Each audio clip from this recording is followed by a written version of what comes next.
Hi, welcome back guys. This is your friend, the MHA What If with another fanfiction. This is the move of, what if Deku was the dragon who befriended Bakugo? All credits for this video go to their respective authors, so please support the real author.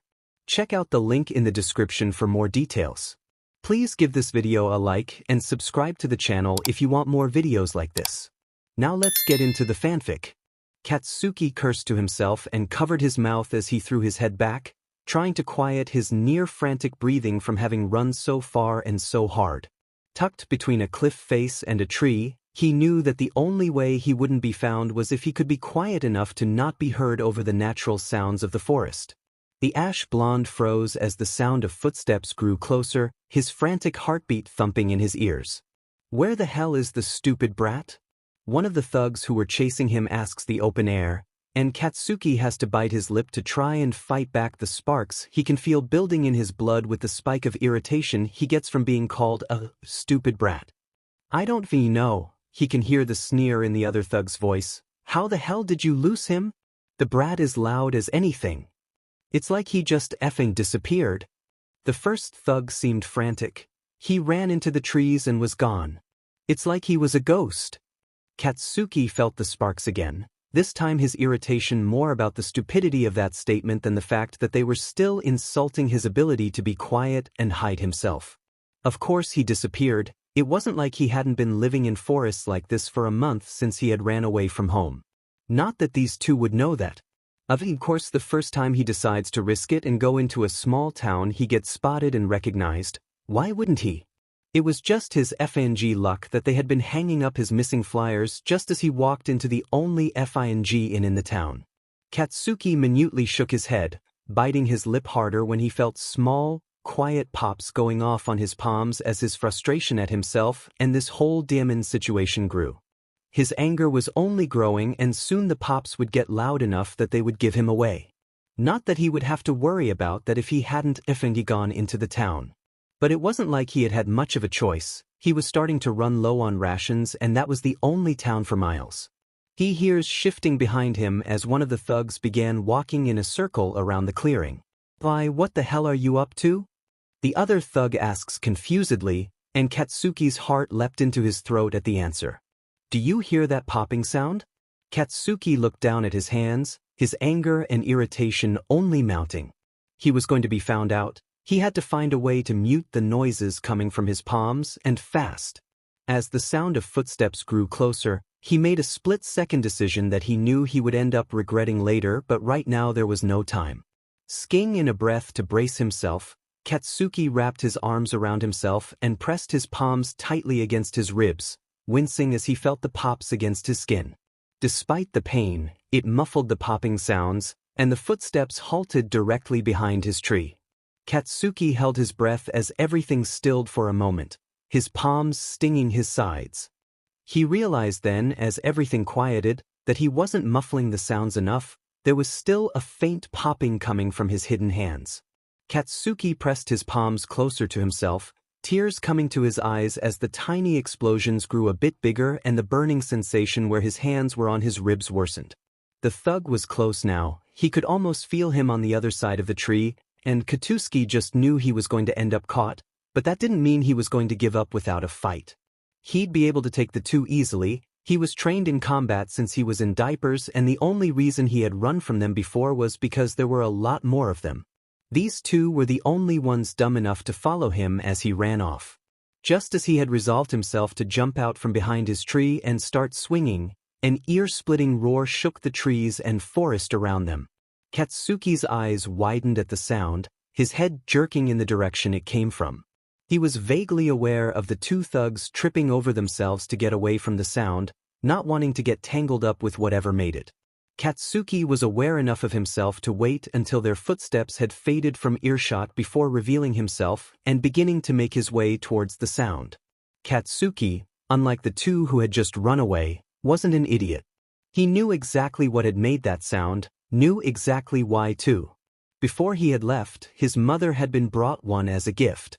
She had grinned as it struggled in its captor's hold, more so when its dark blood had stained the throne room floor. It had nauseated Katsuki that they could do that to a living thing and smile about it, and it was all he could do not to vomit right there on the floor.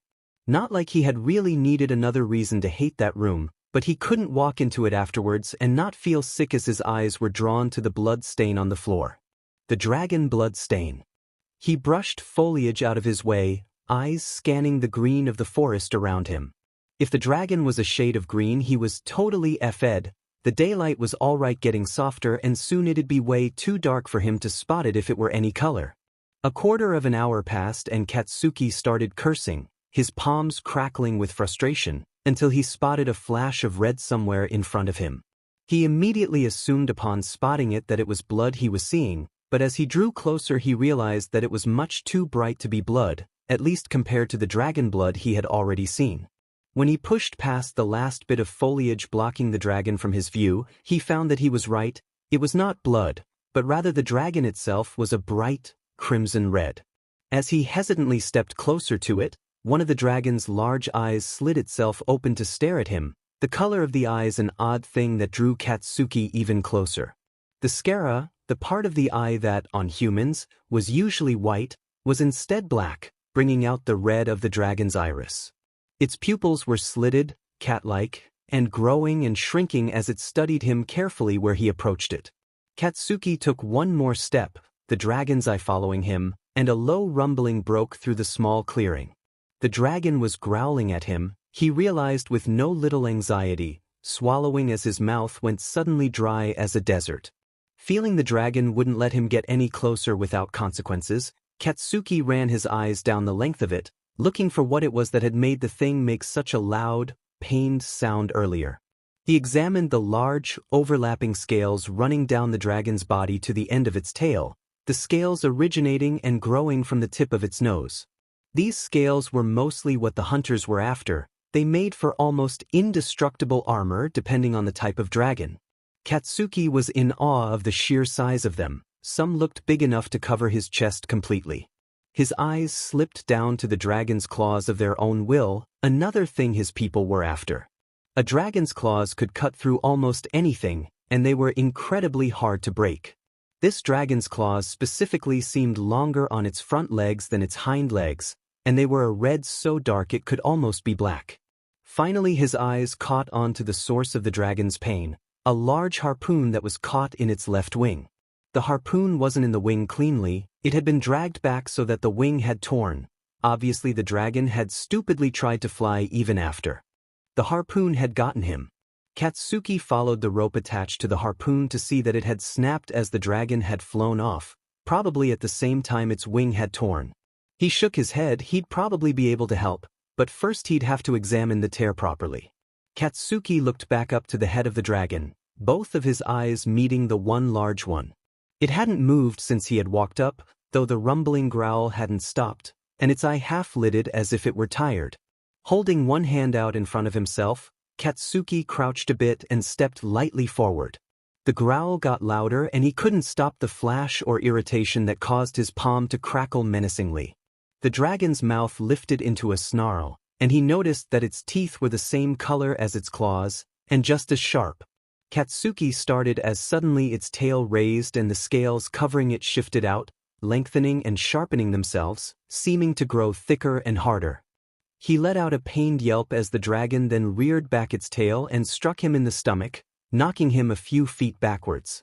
Katsuki groaned as he sat up from where he landed, wincing as the action caused pain to flare, not only where the dragon hit him, but also where he had ended up hurting himself as he had tried to quiet his hands earlier. Katsuki's patience, which he admittedly didn't have very much of, snapped and he glared at the dragon, who still had its tail raised to protect itself. Shitty lizard. I'm trying to help you get that DMN thing out of your wing. He hopped back up and stubbornly approached the dragon again, raising his head once more, though it was popping with his irritation. The dragon growled and raised its tail higher, eye on the outstretched hand, and Katsuki snarled right back at it. Effing fine then. He turned away from the thing with a huff, before noticing that it had gotten darker as he interacted with it. Sheet, it's too dark to go anywhere now. Looks like I'm setting up camp here. The dragon huffed, lowering its tail as it shifted back to normal, and seemed to glare at him, daring him to try and come closer again. Katsuki rolled his eyes and flipped off the overgrown lizard, before beginning to meditate so as to calm himself down enough so he wouldn't ignite any wood he collected before he'd be able to set it up to make a fire. Eventually his blood cooled enough so that he wasn't a fire hazard and he got up to walk around the outside of the clearing to collect wood. Once he had collected what he deemed to be enough wood and splinters for the night, he got reasonably close to the dragon and began clearing the ground so he could make a campfire, sitting back down with a huff only once the thing was lit and crackling softly along with his palms. The dragon still eyed him, though it was with less malice and more curiosity than before. Katsuki had chanced stepping a bit nearer to it earlier to see if it were any more trusting of him now, but he had only made it a few inches closer before the growling began anew. "Do you want that FING thing out of your wing or not?" Katsuki had growled right back. "Because if you want it out you're gonna have to let me near enough to you to take it out."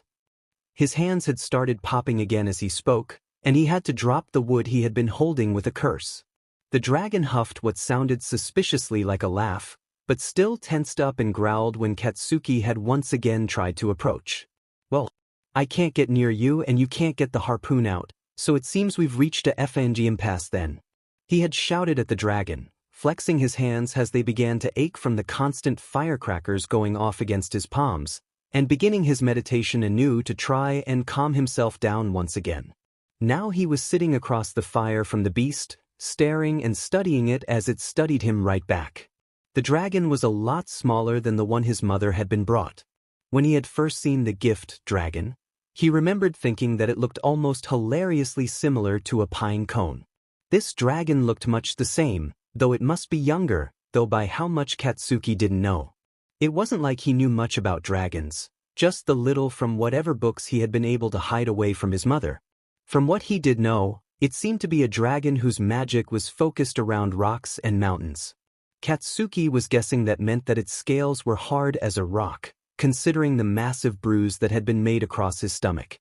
It was also past whatever dragon PBR2Y was called, from the difference in color between its horns and scales. He didn't know exactly why the difference meant it was past PBRTY, but he wasn't going to question the books when they told him much more than his mother ever did. "Look," Katsuki sighed, "I don't know whether or not you understand me, but I'm going to hope that you do.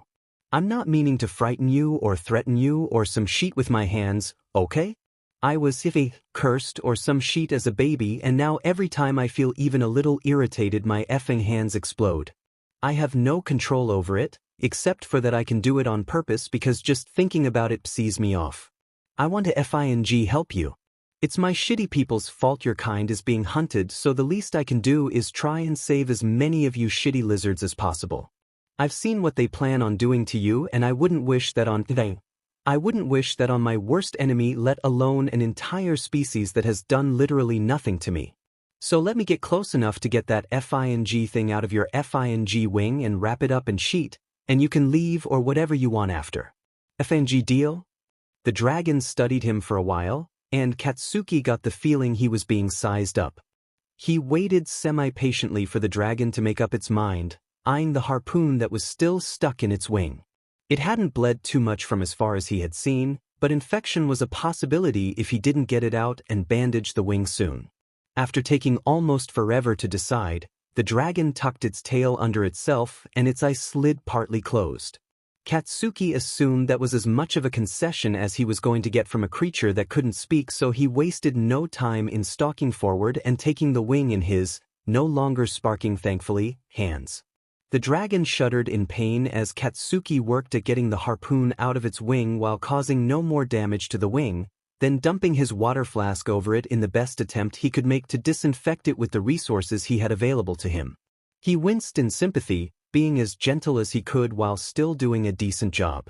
When the time came to wrap it, Katsuki sighed in resignation before taking his cloak and ripping it in half, wrapping the red fabric around the wound carefully.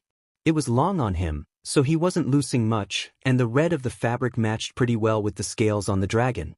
Okay, Red. Katsuki wasn't going to keep calling it the dragon, and it wasn't like the thing could tell him its name, so Red would have to do, "You're all good, but I wouldn't try flying for a while." Red gave him a seemingly unimpressed look before lifting the wing and inspecting it. The dragon rumbled its approval and Katsuki nodded, crossing his arms over his chest and sitting down beside the dragon now that he was allowed closer. Now that you won't try and kill me, going by your horns I'd assume that. You're a male dragon, right? Red had a set of horns on its forehead that were about 6 inches long and curved slightly upwards, as well as a longer set behind them that did the same. His dragon books had stated that male dragons had 2 sets of horns no matter the type, while females only had 1. Red lifted its head and bobbed it in what Katsuki assumed was supposed to be a nod. So a male dragon it was then. Good to know the books weren't completely full of shit. Back where you're from, do you have a mate or girlfriend or whatever? Katsuki felt incredibly awkward asking him this, but he had to know before he asked for what he really wanted. Red tilted his head in confusion, so similar to how a dog or cat might that Katsuki couldn't hold back a snort at the action, and shook his narrow head in the dragon's version of a no. That was good. It meant that he didn't have any obligations that he needed to get back home for. Katsuki stared in the fire, thinking for a minute on how to word what he was about to say, before beginning softly. Like I said earlier, it's my people's fault that yours are being effing slaughtered, and I can't stand that shit. I'm going to stay with you and make sure your wing heals properly, and in return all I ask is that you consider this offer. I'm planning on going around and freeing as many FING dragons as I can, and ruining as many dragon-killing a-holes days as possible. It's not impossible to do alone, but I could use some FING help. Katsuki didn't say any more, figuring that Red could guess what he wanted from that. He looked over as Red laid his head down next to Katsuki's legs, and watched as the dragon stared into the fire and thought for a while as well. He blinked when large red eyes shifted over to him, and the dragon bared the slightest hint of teeth while, on his other side, Red's tail began swaying rhythmically in the dirt. Katsuki smirked at the obvious agreement, glad that it hadn't taken as much to convince the dragon as he thought it would, and nodded at the dragon decidedly. Once Red's wing was healed up enough, they'd begin their small rebellion, and Katsuki took immense joy in knowing that soon he'd be a thorn in his mother and that a-hole of a king's side once again. Until then, he was content to sit and watch the fire. As Katsuki slowly becomes once again aware of the real world, he begins to take note of a rumbling coming from the tree at his back. It is only once Red shifts in his sleep that Katsuki realizes that it is not a tree he is leaning against, but the dragon, who had curled around him while they both slept. He freezes as he realizes this, confused as to how they had ended up like that, before beginning to try to worm his way out of the hold Red had him in. As he shifted, the dragon only tightened his grip, however, and Katsuki soon felt his palms crackle in annoyance. Hey! Scale for brains. Let me up, you big-ass lizard. He rears his arm forward before bringing it back to elbow Red harshly in his soft underbelly. This causes the dragon to JRK and flail, untucking his tail from where it had been under his head and nearly hitting Katsuki as he attempted to roll over and was stopped by his wings. Red lifted his head up to give what he assumed was a glare, huffing at him annoyedly. It's your own demon fault. Katsuki rolled his eyes, standing up and stretching his arms above his head with a satisfied groan. Should have let me up when I asked. Red huffed again, a bit of smoke drifting from his nostrils, before beginning to wriggle around on the ground a bit. Katsuki almost asked what the hell he thought he was doing when he realized that the dragon was trying to right himself. It seemed that he had startled the dragon onto his back, and because of the way his body was shaped and his wings, he was having trouble getting off of it. With a half-amused, half-annoyed eye roll, Katsuki walked up to Red and placed both hands on the dragon's side, not worried about his crackling palms hurting his hard scales. He warned the dragon before he started pushing, trying to help him flip himself the right way up. Katsuki yelped as his warning resulted in Red completely stopping his own efforts to get up and putting all of his weight onto the human. Katsuki buckled a bit before groaning and putting all of his strength into one final shrug that sent Red toppling over with a strangled sound. You're welcome, you useless lizard. Red looked over to him and surprised him by sticking out his long, thin tongue at him and blowing a raspberry. Suddenly, loud rumblings sounded through the clearing and the dragon's head jerked towards him with wide eyes. Katsuki looked away, feeling the heat of embarrassment creep up to his ears and hoping the increasing volume of the small explosions in his palms distracted from it. His stomach made another loud grumble in protest of being ignored. Katsuki groaned loudly and whipped around, beginning to pace restlessly as he tried to think through a plan to get enough food to feed the giant lizard he had acquired when he had had enough trouble before just feeding himself. Red watched him curiously from where he sat a few feet away, his eyes following Katsuki's every movement and frustrated gesture.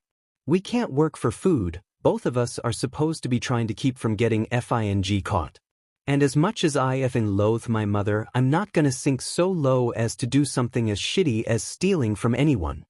Katsuki groaned and ran a hand through his hair, wishing that running away from home hadn't been the best option. He wasn't going back, no way in hell, but for a second he wished things were different. He wished he wouldn't have had to run away in order to get his mother to listen to him. He wished she cared that she was trying to make an entire species go extinct just to equip her armies. He wished she hadn't tried to arrange a marriage between him and one of the only people he actually tentatively called friend. Katsuki shook his head. There was no use in thinking about it now. He ran away, he can't do anything about it now. Right now, all he could do was try and find enough food so his dragon wouldn't starve. "Our best FNG bet is to find a river or a stream," he said decidedly, his head jerking around so he could glare over at Red. "Can your shitty nose find one in this forest?" Red tilted his head at him, his eyes narrowed like he was considering something. Rolling his eyes, Katsuki started over towards the dragon, as his cape was sitting on the grass in front of him. He watched as Red's eyes flickered once down towards the cape, then back up to him with that calculating look. Katsuki narrowed his eyes, not liking what the dragon seemed to be thinking. Just as he feared, Red slowly lowered his head down towards the cape, keeping his eyes on Katsuki as he gently picked it up with his teeth. "But you lizard, don't you dare do what I think you're gonna do." A light of mischief sparked in the dragon's eyes as it took off, Katsuki blistering angrily behind him. He chased the scaled thief through the forest, slightly impressed with how easily the large creature dodged through the trees and underbrush. After a few minutes of running, Katsuki's hands had quieted and his yelling had turned into breathless laughter. It had been so long since he'd last been able to just run, let alone run through a forest like this. The brisk morning air stung pleasantly in his lungs, his eyes beginning to water from the air rushing past as he ran, and the pain made him forget the aching of his burnt sides. He was less chasing the dragon now and more just running after him, letting Red lead him to wherever he was going. And then Red stopped. Katsuki didn't have enough time to slow down before he ran into the dragon's back with a grunted curse, the force of impact enough to send him careening backwards onto his butt. "What the F was that? FNG warn me next time, scales for brains." Katsuki growled, his palms popping mutedly in the dirt. He looks up to see Red staring at him, his cape clasped in his mouth and his tail swishing happily in the air. "What the sheet are you so happy about?" Red turned his head to point to his left and Katsuki followed his gaze to see, "Oh, a river, good job."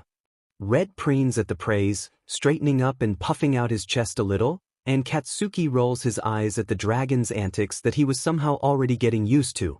He told the dragon to drop his cape but didn't go to pick it up, instead bending down and beginning to undress the rest of the way.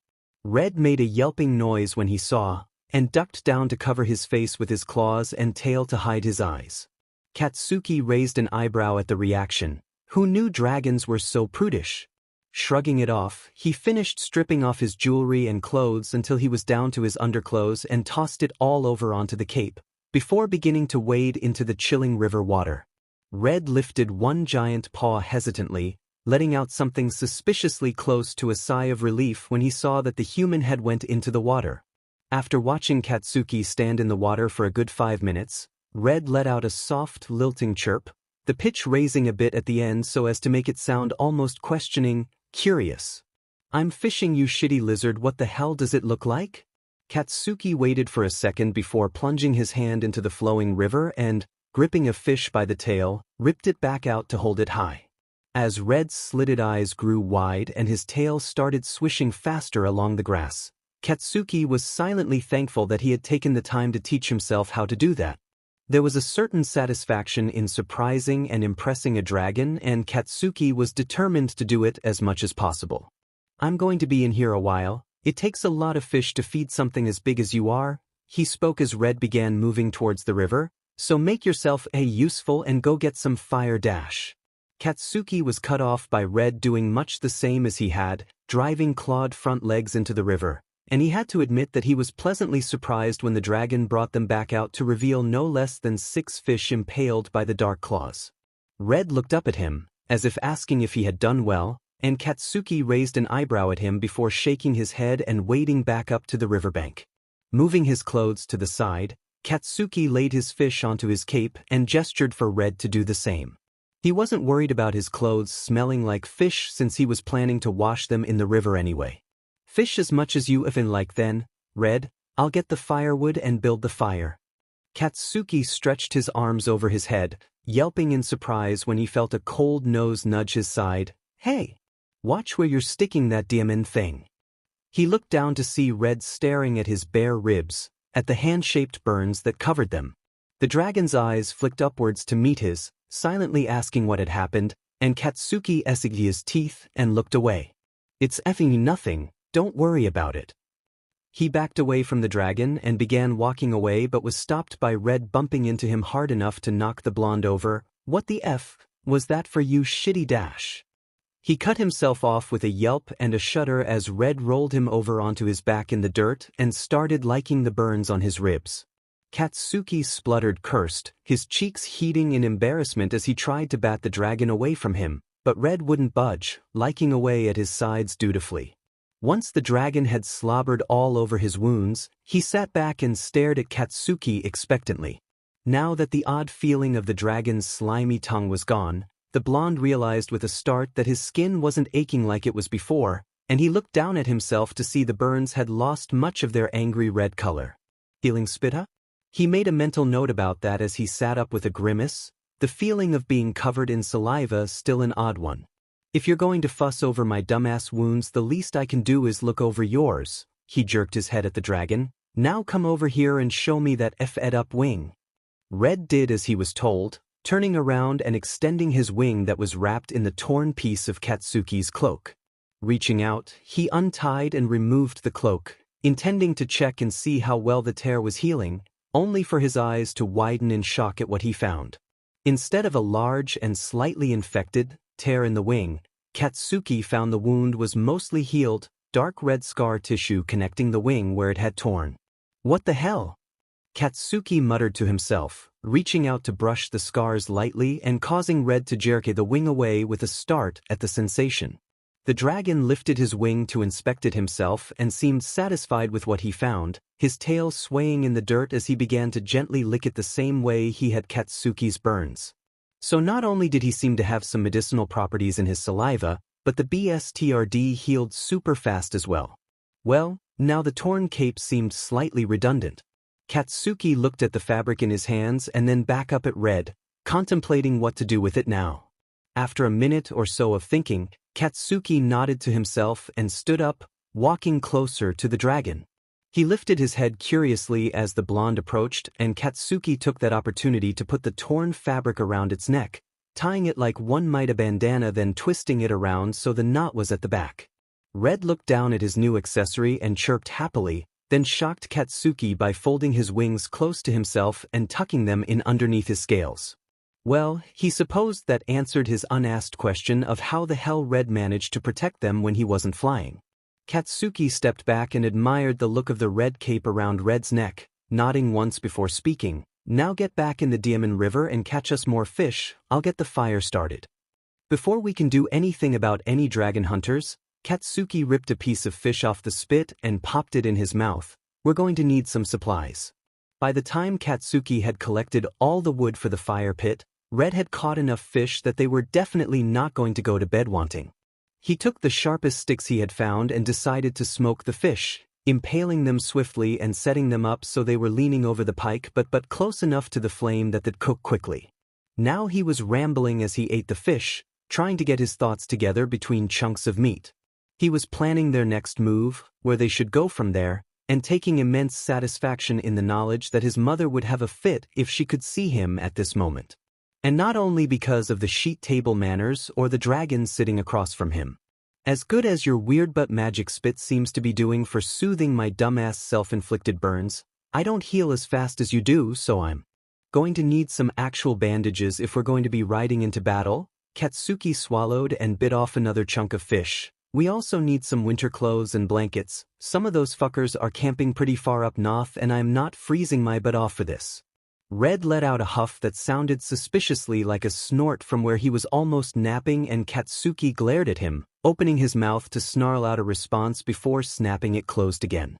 He jerked his head towards the forest to their left, narrowed eyes scanning the trees carefully. He had heard rustling, as if something were approaching them, and was certain that he had also, just for a second, heard the murmur of voices. Katsuki jumped up when he heard the voices again, scrambling to get his pocket knife from his belt where it lay nearby with his cape. He was glad that he had already put his breathes and boots back, not having wanted to be caught with his breathes down, both figuratively and literally. He had just settled into a defensive stance, Red opening one eye lazily before becoming uninterested and closing it again, when three figures emerged from the tree line, each having different reactions to the scene they found. The blonde, who seemed to be the one who had led the others to their camp, focused immediately on the fish cooking over the fire, his eyes and grin both widening at the sight of the food. The oddest of them, a girl with pink hair and skin, saw the red dragon and gasped with shock. What the was with her eyes? And were those horns? Only the tallest of them, a dark-haired guy with weird elbows and teeth that didn't seem to fit his mouth, seemed to notice Katsuki, reaching out to grab the blonde by the shoulder when his gaze zeroed in on the knife pointing towards the trio. Who the F are dash? Katsuki was cut off by the girl, who the tall dude wasn't able to stop inside as she bolted forward with a yell. Kirishima! Red's head shot up at the name, jerking over just in time to barely see the girl before she leapt at him. The dragon rolled over, making it so that she landed on his stomach, and Katsuki watched in surprise as the girl began chattering at him a mile a minute, with his tail going the same speed. There was a lot of things that he wanted to say about the scene, but all he could seem to get out was, Kirishima? That's your effing name? The girl's head swiveled to take him in for the first time as the dragon responded by sticking his long tongue out at him. Katsuki did the same, not particularly caring that the strange trio could see him acting so childish, and the pink girl raised her eyebrow at him. Yeah, his name is Kirishima. Were you not listening? Mina. This guy has a knife. Do you really want to be insulting him right now? The tall guy scolded his friend, but Katsuki only rolled his eyes and snorted. The tall guy only relaxed once Katsuki sheathed and tossed away his knife, sitting back down at his place by the fire. So who the F are you extras exactly? The blonde, now released from his friend's hold, scrambled forward to grab at the cooking fish. Katsuki swatted at him to back off as the tall guy made his way over to sit near the fire as well, setting down a heavy pack that he hadn't noticed before. Siro Hanta, the guy nodded amicably at him, flashing a large smile. The blonde, wincing as he was once again slapped away from the fish, raised his sore hand with 2 fingers out in a mock salute. Kaminari Denki. Mina Ishido, said the pink girl from where she still lay on top of his dragon stomach, and since you apparently didn't know, this guy is named Kirishima Idru. Katsuki raised an eyebrow, wondering both how she knew that and where she had gotten the idea she could talk to him like that, and his palms crackled threateningly. Kaminari yelped and scrambled away from him at the sound. Meanwhile, Siro only looked curious. He rolled his eyes and held his hand up so they could watch the sparks go off. Curse, makes me explode when I'm irritated, so don't PSS me off, Katsuki explained shortly, not feeling like going into detail. Now how the hell do you guys know Red? Siro raised his hands placatingly and shook his head. We don't know him, just Mina. For your information, Blondie, me and Kiri grew up together. How do you know him? She narrowed her eyes suspiciously at him, and Katsuki's palms crackled louder. Well, Pinky, I pried a harpoon out of his wing after the dumbass flew with it stuck in it and tore it to sheet, and in return he agreed to help me free the other dragons that are being trapped and shipped to the capital. Oh yeah? You're a barbarian, aren't you? They're the ones that started hunting dragons in the first place. Why are you going against your culture trying to save them? Katsuki stood up with a growl, wincing slightly when it pulled on his burns. Because my people started hunting dragons for food and to protect themselves. What we're doing now is not hunting, it's mass FING genocide, and I am not going to sit here and let an entire FING race go extinct cause two rulers got it in their heads that they want indestructible armor for their soldiers. Almost everything went quiet at his yelled words, the only sounds audible in the campsite being the sounds of the forest and the dual crackling of Katsuki's palms and the fire beside him. Mina was silent where she lay on Kirishima's stomach, studying him with her eyes that almost matched those of the dragon she lay on. The odd blackness of the sclera and pupils separated by the thin band of gold that was her iris, the only difference in the two sets of eyes that he could see. Katsuki felt like he was being stripped bare by her, and his hands flared in response. After what felt like an eternity, those bearing eyes crinkled and moved to wink at Kirishima as Mina broke into a wide smile. You're approved. Kaminari, who had taken Katsuki's outburst as an opportunity to finally snatch that fish he had been denied, grinned widely and Shiro nodded and finally seemed to relax completely where he sat. Katsuki looked at him confusedly as he sat back down, ignoring the yelp Mina let out as her dragon bed began to roll over, the movement much easier now that his wings weren't out and prohibiting his movement. Shiro shrugged at his look. We've been fed over by a lot of guys that Mina warned us about when we first met, we've learned to trust her opinion on this. Katsuki scoffed, allowing Kamianri his fish and grabbing a different one from the fire before replacing the two with fresh fish. So you're saying you're sheep? Got it. Shiro shrugged. I guess so. Bro, that's not something you just agree with. Kaminari looked up at his dark-haired friend, as even sitting down Shiro was at least a head taller than him. Bro, that's basically what we did though, he reasoned. Mina showed up, stayed in our town for like 2 months, then asked if we wanted to go on an adventure and we just said sure and followed her. Yeah bro, but like, you were a tailor's apprentice and I was the village idiot, it's not like we had much else going on. Bro, shut up. Katsuki looked over to Mina, where she had sat herself in front of Kirishima after he rolled her off, and raised his eyebrow questioningly. Are they always like this? Mina smirks. Sometimes Kaminari calls him babe instead of bro. She pauses for a second, then shrugs with a small chuckle. You get used to it after a while. If that ever happens, Red, I want you to bite my head off. The dragon lets out his equivalent of a snort again, and Kaminari sticks his tongue out at them both. Shiro snickers and shoves Kaminari a bit before tilting his head curiously at Katsuki. So, where are you guys heading anyway?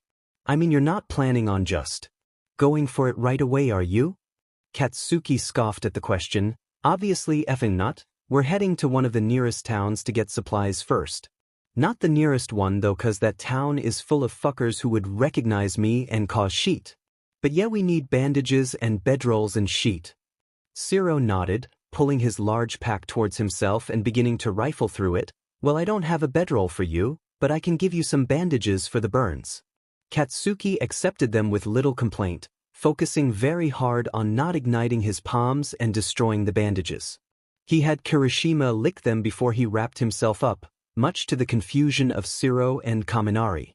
Katsuki didn't explain, however, enjoying their confusion entirely too much, though Mina didn't say anything either. You still haven't told us your name, by the way, she pointed out, and Katsuki looked away. Bakugo Katsuki, he said simply, knowing that these four were too dense to make the connection between him and his mother. And even if they weren't, Mina Hap already approved him, so there wasn't much anyone else could do about it. Well then, Baku bro, Katsuki wrinkled his nose at the sudden nickname, you let us camp out here for the night and we'll point you in the right direction for the town, deal? He narrowed his eyes and stared at the other blonde for a moment.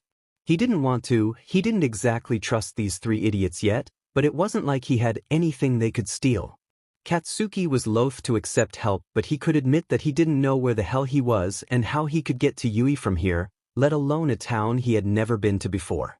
Fine, he crossed his arms and leaned back a bit, but don't make me regret this. As Katsuki watched the three make themselves at home in his campsite, talking with Kirishima amicably even though the dragon couldn't answer back, Katsuki felt a small part of himself miss home, if only because of the people he hadn't been able to say goodbye to.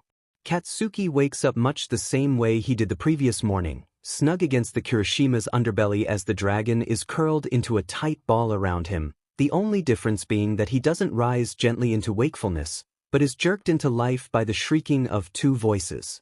"What do you mean you left my bag at the last village? Mina, you know you can't hand me things and expect me not lose them. Especially when I'm magic dumb. Why the F are you idiots yelling?" Katsuki opened his eyes to glare at them from his spot surrounded by the dragon, his palms popping and causing Kirishima to huff and shift slightly. When he opened his eyes, he found Mina glaring daggers at a cowering Kaminari, who was hiding behind a nonplussed-looking Shiro. His dark hair was tangled, sticking every which way, and his bleary eyes told Katsuki that he had just been woken up as well. Mina swiped at Kaminari, were her nails sharper than before? And he yelped before scrambling away and climbing up Kirishima's tail to get away from his enraged friend. She gave chase, and Kirishima slowly awoke and uncurled as the girl chased the blonde around the campsite. "Sorry, Baku," Shiro yawned and scratched the back of his head tiredly, his eyes following his friend's. "We were going to travel with you to the town, but that bag is really important to Mina, so she's not going to rest until we get it back." Katsuki doesn't know whether he feels relieved or disappointed by that information, so he just shrugs. "Whatever, it's not like I give a shit." The tall man winces. "You'll care when you find out that the next town is at least a week away on foot." "It's F what?"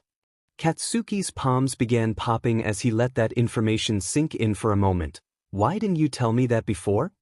Shiro winced and held up his hands placatingly, and Katsuki realized that that exact reaction was probably the reason the dark-haired man hadn't told him until then. He calmed down slightly at the realization, though his palms continued to softly crackle in his annoyance as he went to put back on his cape and belt. He said, "On foot, dude. You have a dragon." Kaminari yelled as he raced past them, still running from the angry Mina at his heels. "Yeah bro, dragons can fly." Shiro reached out and gripped Mina as she passed, hoisting her over his shoulder to hold her as she squirmed around to get free. It'd probably only take a few hours or something by dragon. As if to emphasize the point that he could fly them, Kirishima chose that moment to stretch out like a cat, releasing his wings from underneath his scales and spreading them tall and wide. Katsuki eyed the large wings and then looked to the sky above the treeline, the swirling gray clouds causing a matching pit of unease to swirl in his stomach. "Are you scared, bro?" Kaminari asked delightedly, slowing to a stop once he realized that Mina was incapacitated and no longer able to try and dismember him in rage. The crackling on his palms grew exponentially as Katsuki growled, "I'm not scared, dunce face." Kaminari gave him a sheet-eating grin at the barely there nervousness in his voice, and Katsuki quietly thought that the blonde was entirely too delighted for someone that had been running away in fear from one of his friends a few seconds ago. He scowled and turned towards the dragon, intending to prove that he wasn't scared by getting up there and just leaving, but hesitated once he looked up at Kirishima and realized that he had absolutely no idea how to mount a dragon. "How the F is this supposed to work exactly?" Shiro chuckled. "Try climbing onto his back and see where you're most comfortable from there." Katsuki nodded, taking a deep breath, then approached Kirishima hesitantly. He wasn't nervous to be getting onto the dragon's back. The way his eyes followed him helped him to know that the dragon knew what was going on and was allowing him to do it. Though he'd rather die than admit it aloud, Katsuki was nervous to fly, to get up there above the clouds and everything he's ever known. He was worried he wouldn't like it. He was worried he'd like it too much. His tutor, the castle mage who disliked his mother and the way she ruled but cared too much about him to openly oppose her, used to tell him stories of how the first barbarians treated the dragons. They started out hunting them, yes, but the more civilized clans didn't stick with it for long. Instead they formed bonds with the dragons, found companionship with them. They rode them, often into battle against each other but not always. The man taught Katsuki that the old barbarians practically lived in the skies with their dragons, that oftentimes they'd rather be there than on the ground. Katsuki had dreamed of flying ever since he had heard of it. To say that his head was in the clouds as a kid would not have been inaccurate, though if his mother ever caught him daydreaming she always quickly yanked him back down to earth. He had been wishing for so long for the chance to fly, and now it was sitting right in front of him. He wasn't scared of flying, not even a little. He was scared it wouldn't be like he'd always dreamed it'd be.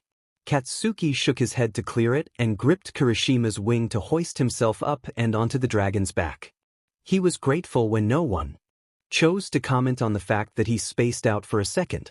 Once he was atop him, he shifted around a bit, before settling on Kirishima's neck, feet on the torn cape around his neck and hands gripping the larger of his two sets of horns. You comfy?" Shiro grinned up at him from the ground, and Katsuki was surprised by just how much taller than the others he was at that moment. "Yeah, I'm good here. But if you effing drop me, Red, I'm going to gut you," Katsuki threatened, causing the dragon to do his laugh snort, and he was surprised by the fact that he was able to feel it as it happened. Well then, Mina had calmed down and was now standing beside Shiro, pointedly ignoring the fact that Kaminari was alive. "I guess it's time to say goodbye?" Katsuki started and gripped the horns tighter as Kirishima lowered his head towards her at the words. She jumped forward and wrapped her arms around his head in as much of a hug as she could manage, pressing her forehead against his. Katsuki looked away from them, feeling like he was seeing a very private moment and not understanding the odd pit he felt in this gut when he thought about that. "Be careful, okay?" she said quietly. "I don't want to be the one to tell Tetsu his favorite cousin is dead." Kirishima nuzzled into her slightly, then pushed her away with his nose. Kaminari and Shiro both came up after her and put their fists to his snout, their own way of doing a fist bump with the dragon.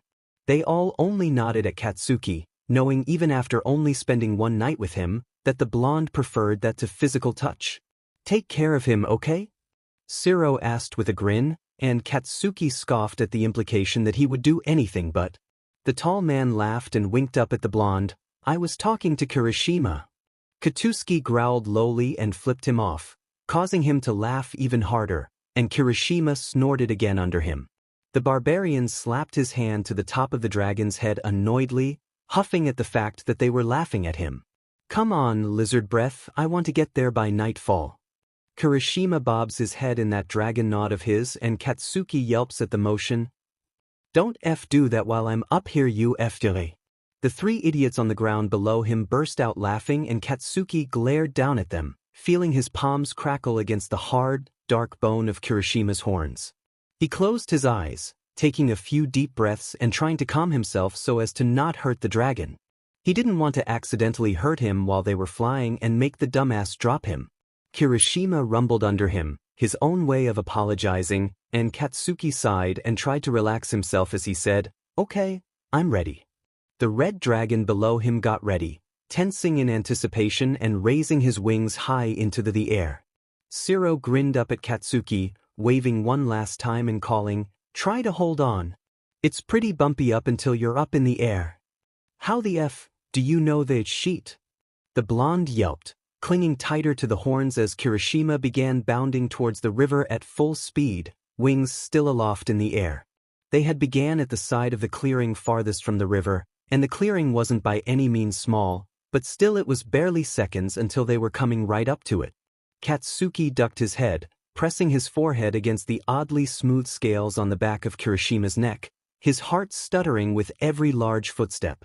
Suddenly he felt weightless, like he was being lifted up and away from Kirishima, and Katsuki panicked, cursing harshly under his breath as his heart fell into his stomach and rose into his throat at the same time. Eventually the feeling went away, making him slump down onto the dragon's neck. Now it felt more like it first had when he had gotten up onto Kirishima's neck, almost like he wasn't moving at all, but with the addition of wind whipping around him and his cape billowing behind him, Katsuki decided to risk it and lifted his head slightly, peering around at his surroundings. What he saw had him gasping and uncurling completely, looking around with wide eyes. They were high enough up that the air was thinner, and biting in its coldness as it rushed over his face, arms, and chest. The sun is just visible over the line of clouds to his back, and Katsuki was having trouble wrapping his head around the fact that he was looking at the top of the clouds. He looked down and gasped, not in fear, but in awe as he saw how high they were off the ground. The trees looked like picnic ants from their height. Katsuki stood up straighter, closing his eyes and leaning into the frigid wind. If running through the forest had felt freeing, this felt releasing. Like he was no longer connected to anything that might be happening on the earth, as he lived and breathed in the clouds now. Katsuki now understood what his tutor had meant when he had said that the old barbarians preferred the sky to the land. This is what he had always dreamed it would be like.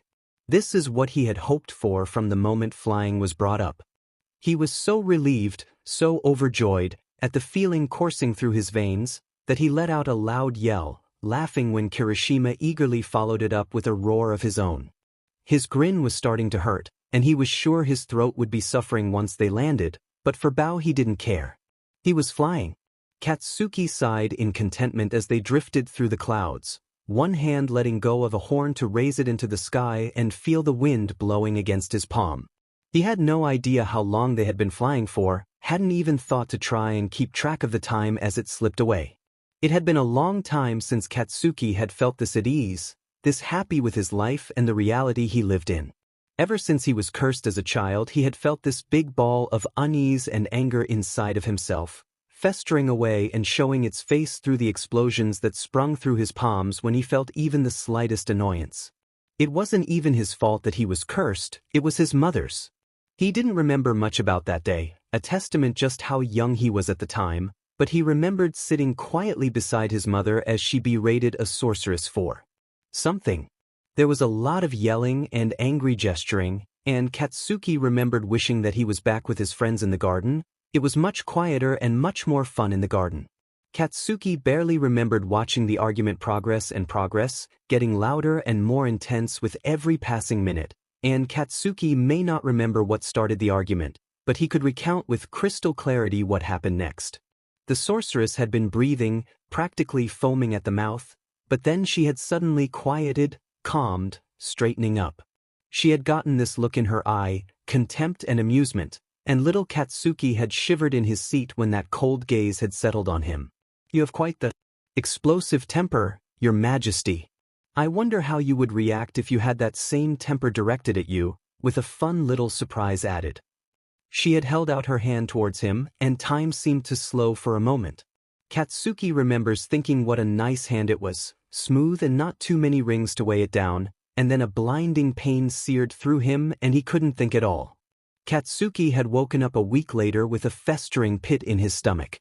Small things that hadn't bothered him before now set him on a tirade, his anger on full display now through the curse the sorceress had put on him.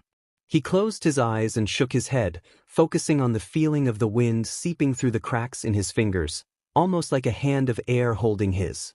Up in the air like this, the wind drowned out the words of the sorceress, and the cold smothered the anger until the only warmth he could feel was the dragon neck against his chest.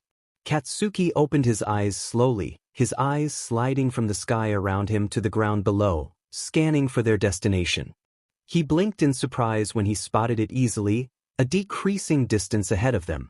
Kirishima must have seen it as well, as without Katsuki bringing attention to it, the dragon began to descend slowly. The descent went smoothly at first, no problems for the first 200 feet or so. However, as Kirishima adjusted his wings so that they'd catch more of the air to slow them further, the buffeting of the wind against his wing, which had healed completely but was still pretty tender, got too much for the dragon to handle. He flinched, instinctively curling the wing back into himself, and sent the two of them spiraling through the air. Katsuki yelped, gripping Blackhorns tightly as he lost orientation of himself and what way was up or down. A rush of dizziness caused him to space out for a moment, only to realize once the weightlessness set in that he had let go of the horns and was now drifting away from Kirishima midair. No. Sheet dash. Before he could get too far, Kirishima used his uninjured wing to twist, batting Katsuki towards himself with his tail before wrapping around him much like he did while they were sleeping. He yelped when the dragon's hold on him tightened, and he watched with wide eyes from against Kirishima's chest as all of his scales sharpened, hardening like he had his tail when they had first met. Katsuki hadn't known he could do that with all of his scales. His awe at the ability is knocked away as they hit the ground, and though it isn't as hard a landing as it could have been, the way that they bounced, jerked, and rolled to a stop, still had Katsuki reeling for a good 5 minutes before he could get up. Not that he could really get up with Kirishima wrapped around him like a vice. It wasn't until Katsuki started squirming in his hold that the dragon loosened his grip, seeming to sigh in relief once he saw that the blonde was alive and didn't seem to be harmed in any way. As Katsuki took stock of their surroundings, he shook himself off much like a dog would after being in the rain. The barbarian shook his head amusedly at the dragon, before frowning his displeasure. "You know that was why I didn't want to fly, right? Just because your shitty wing is healed doesn't mean you can fly on it right away, Red." Kirishima huffed and tucked his wings away, sticking his long tongue out at Katsuki and making the blonde roll his eyes. Luckily for both of them, they hadn't bounced too far off track. The town was only about a mile off to their left, and it looked like they could reach it easily before sundown hit. "Come on, lizard brain. If we hurry, I might be able to find a place to sleep before everything closes for the night." It took less than 20 minutes for the duo to reach the town, silently walking the entire way. Despite what had just happened, it wasn't a tense silence but a comfortable one. Kirishima didn't need to speak and Katsuki didn't want to, and neither had any problems with that. That changed once they reached the town. "Red, for the last FING time, and you can't come into town with me," Katsuki growled, throwing his hands in the air as they crackled dangerously. Kirishima whined, lowering his head, as his tail flicked back and forth in annoyance. The blonde huffed, almost running a hand through his ash-blonde hair before remembering the state his palms were in. "Look, you're a giant FING lizard, all right? You won't fit in any buildings in the town and you'll cause a riot if you're seen. Not to mention you'll be reported and we don't need anybody on our buttes while you're still recovering." Kirishima looked away, tail slowing to a stop as his head drooped further. He huffed out a heavy sigh and spun where he was a few times, before laying down in a way strikingly similar to a dog and giving Katsuki a look that could only be described as sad but accepting. The blonde hesitated slightly, before walking over and laying his palm lightly between the dragon's eyes, their popping having been silenced as he watched the dragon reluctantly accept his fate. "I'll be back as soon as I find a shitty inn to stay in for the night. And I'll bring some food too." He grinned sharply as 2 thumps of a large tail against dirt showed Kirishima's appreciation at the promise. Patting the dragon's head quickly, Katsuki turned around and made his way into the small town, determined to get his task done as quickly as possible. Getting a room had been easier than he thought. A simple gold ring from one of the bags at his belt had done the trick nicely, and now Katsuki was bobbing and weaving through the crowds surrounding the town's market stalls. He was scanning the stalls for food, bedrolls, and even maybe a sword or two, if he was being honest. As he walked and spotted a fur-lined cloak, he made a beeline for it, realizing that he'd likely need warmer clothes considering a lot of the dragon hunter camps were more northward. It helped that the cloak was as effing heavenly soft as it looked. After buying a large pack to stuff whatever he bought in and then almost immediately stuffing it half full with warm clothes and his new fur-lined bedroll that the old woman selling the items had nagged him into buying, no matter what anyone might say, Katsuki finally focused on finding the more essential items on his mental grocery list, mainly food. As he was walking out of the market district, snacking a bit on the jerky he had bought and hefting the raw turkey more securely under his arm, at the corner of his eye something glinted and caught his attention. As soon as he turned his head to look fully at the object, he froze in his tracks, zeroing in on it as he made his way over.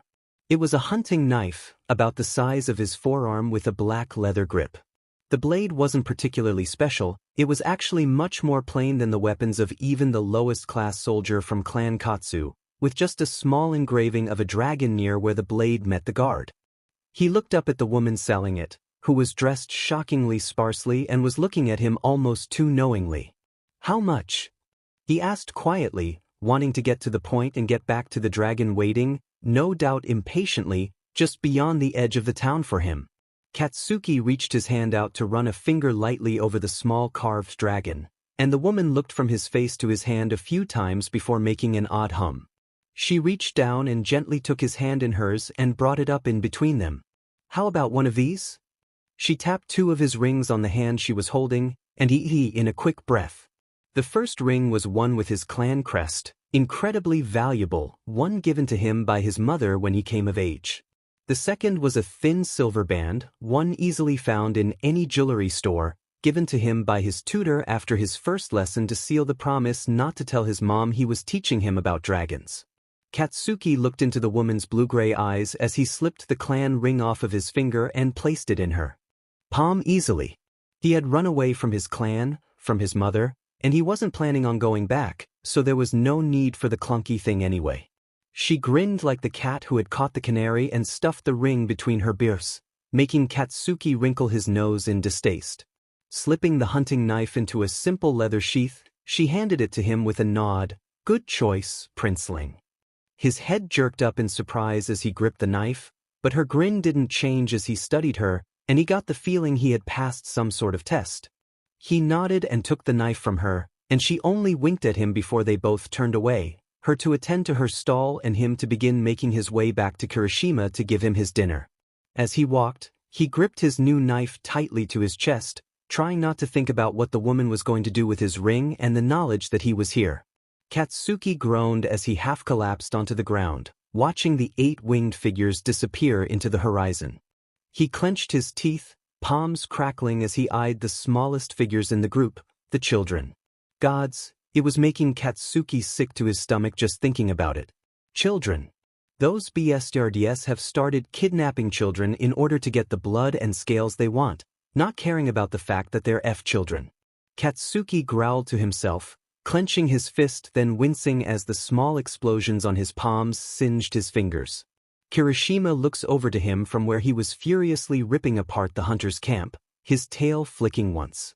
Carefully, the dragon made his way over to sit by Katsuki, tail coming to rest behind the blonde's back. The two sat silently, watching the newly freed dragons fly off until well after they disappeared from view. Katsuki didn't know what Kirishima was thinking as they watched them. His large eyes were mostly unreadable when he turned to glance at him. It had been almost 2 months now, since Katsuki had helped Kirishima after the dragon had gotten his wing harpooned through.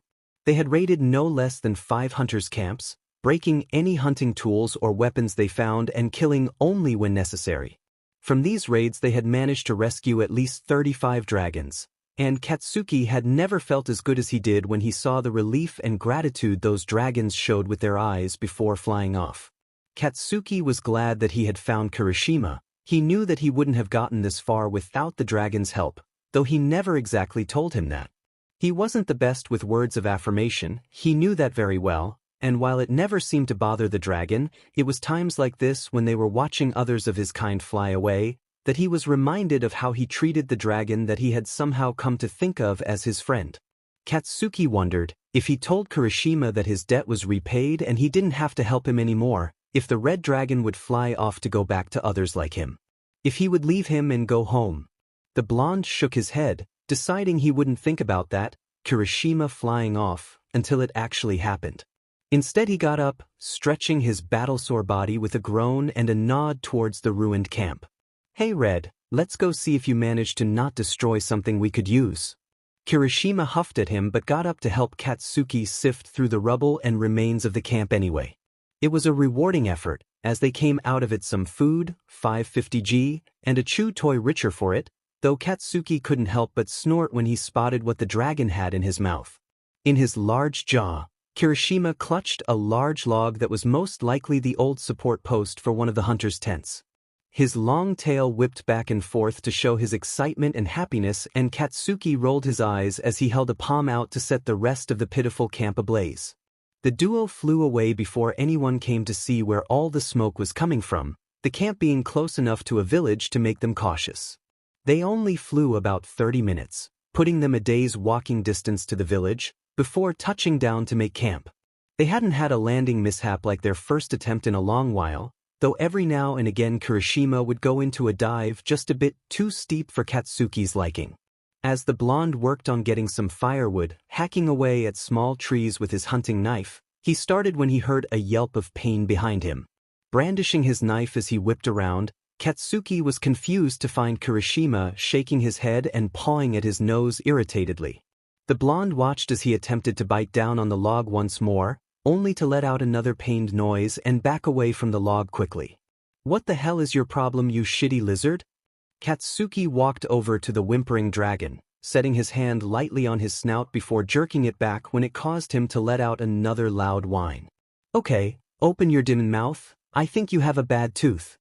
Kirishima had backed away from him quickly when he said that, raising his tail threateningly, but the moment that Katsuki had stepped forward he skittered away with a yelp. It took 20 minutes of him chasing the dragon around before he managed to catch him, straddling his head right behind his horns. Katsuki tries to pry open Kirishima's mouth, squeezing his fingers in between the dragon's sharp teeth and bracing to try to lift upwards. As soon as he realized what was happening, Kirishima panicked and clamped down, seeming to lock his jaw in place to prevent his mouth from being opened. Katsuki stopped trying and sat back, glaring down at the head he was straddling annoyedly. Kirishima, Katsuki growled, and the scales beneath him seemed to jerk slightly in response. It wasn't often that the blonde used the name he had learned from the dragon's childhood friend, so when he did the dragon knew to listen to him. Listen to me, that tooth may hurt right now but it will only get worse if you leave it in. It's better to let me pull it out now than to have me cut it out later. Kirishima whimpered, untensing, and with a sigh Katsuki got off the dragon's neck and walked around to kneel in front of him. He opened his mouth with ease this time, running his eyes over the sharp points that were Kirishima's teeth. Instead of white like his, Katsuki had been surprised to discover that his friend's teeth, and bones by extension, were instead black in color. While it had been cool when he had initially discovered it, now it was complicating the task looking for this bad tooth, as Katsuki is unable to go by a difference in color. If you bite me I'll beat your butt, he warned, looking the dragon in the eye, before cautiously sticking his hand forward and running his fingers lightly over a tooth. When he didn't get any visible reaction aside from a small shiver, he began to do the same to each tooth in Kirishima's mouth, searching as best he could for the odd one out. He knew he had found it when he was running his hand along the teeth on his upper jaw and Kirishima flinched back from his hand. Smoothing his hand back over the group he had just gone over, Katsuki narrowed it down to one near the back and bit his lip when he heard the pained noise Kirishima made in response.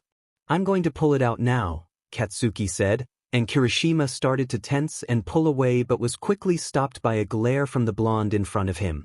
Shaking his head, Katsuki braced one hand at the tip of the dragon's upper jaw, careful to avoid the teeth, and braced his arm to prevent him from closing his mouth when he started to pull.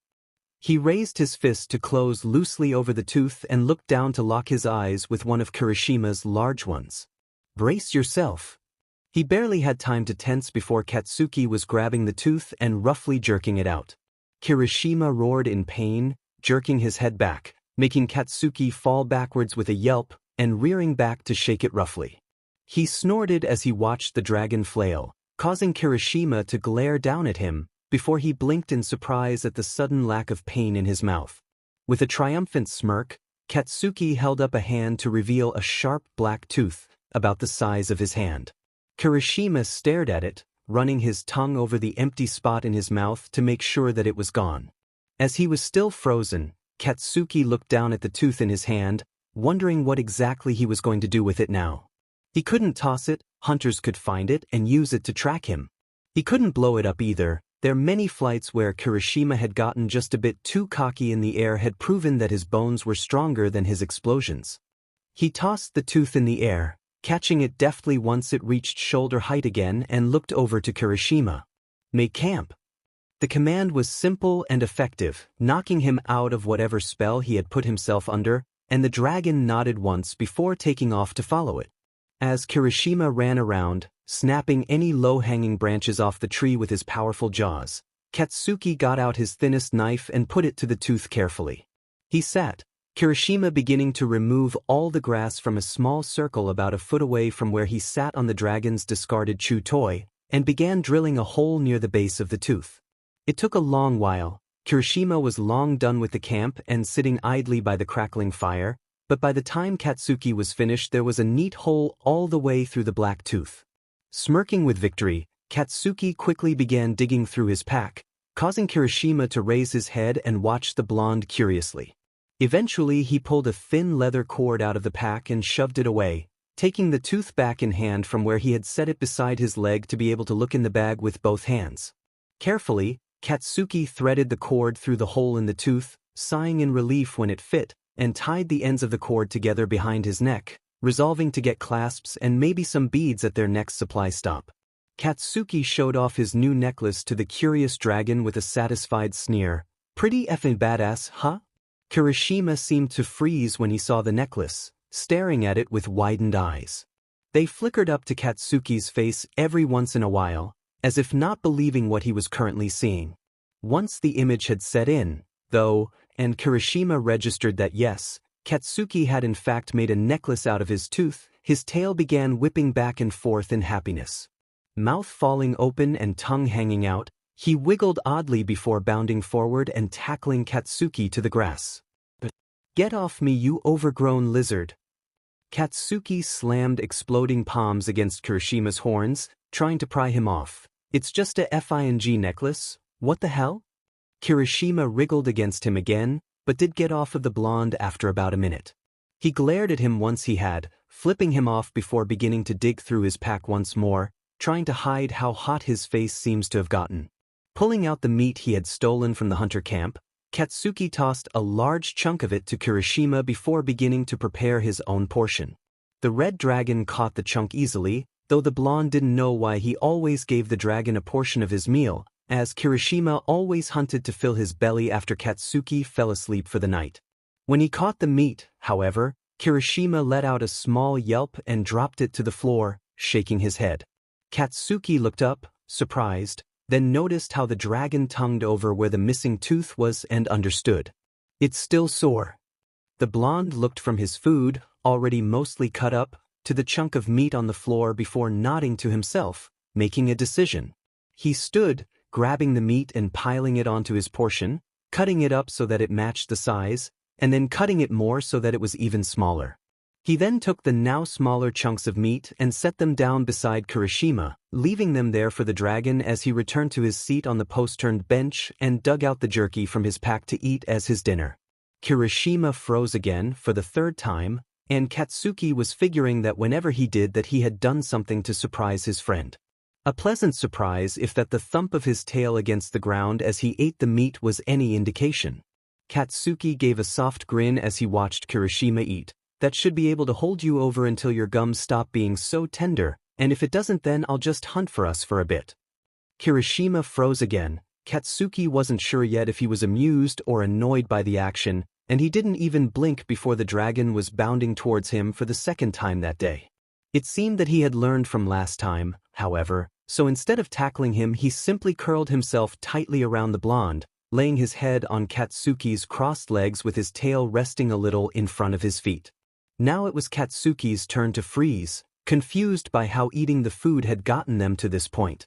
Kirishima opened the eye closest to him to look up, the red iris striking in the dancing light of the fire. Katsuki sighed and inwardly shrugged, accepting whatever this was, and began to scratch behind the dragon's horns in the way that he had learned Kirishima loved. The dragon let out a pleased huff and his eye slipped shut once more, and Katsuki shook his head amusedly at how easy to please the dragon was. Although, with how content he suddenly felt having the dragon curled around him, he supposed he was pretty easy to please himself, at least where Kirishima was concerned.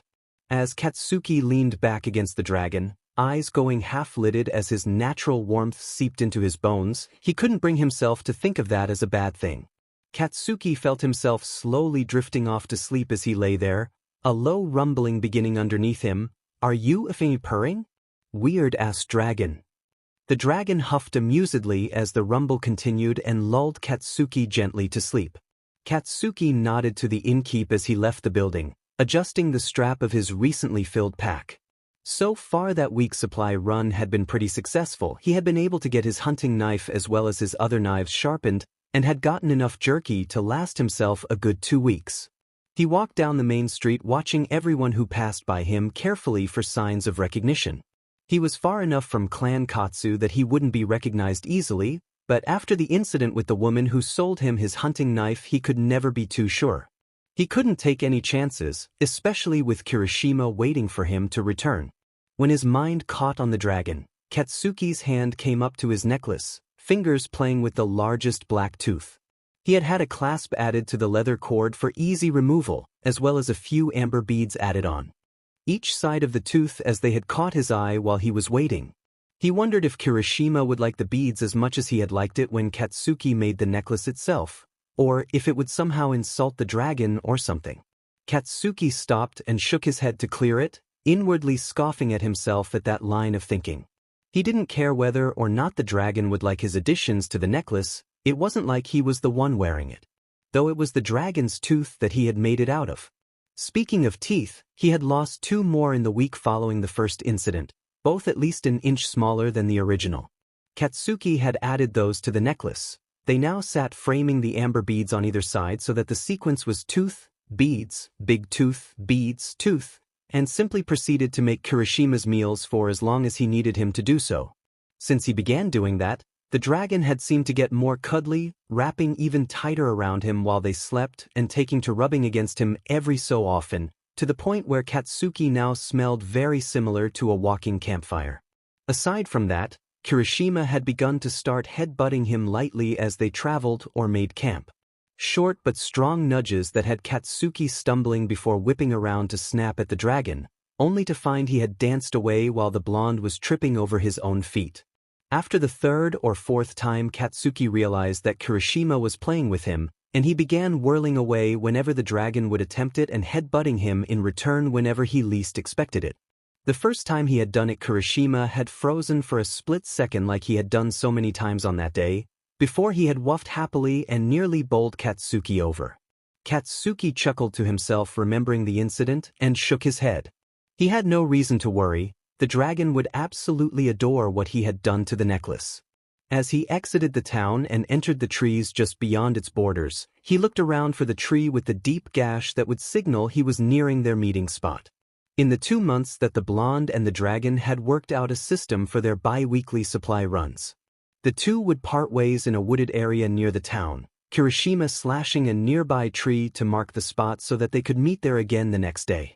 Katsuki would then leave for the town, where he'd stay in an inn overnight, and Kirishima would go off and do whatever until it was time for them to reconvene.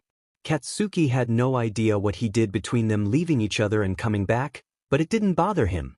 After all, it wasn't like Kirishima could tell him.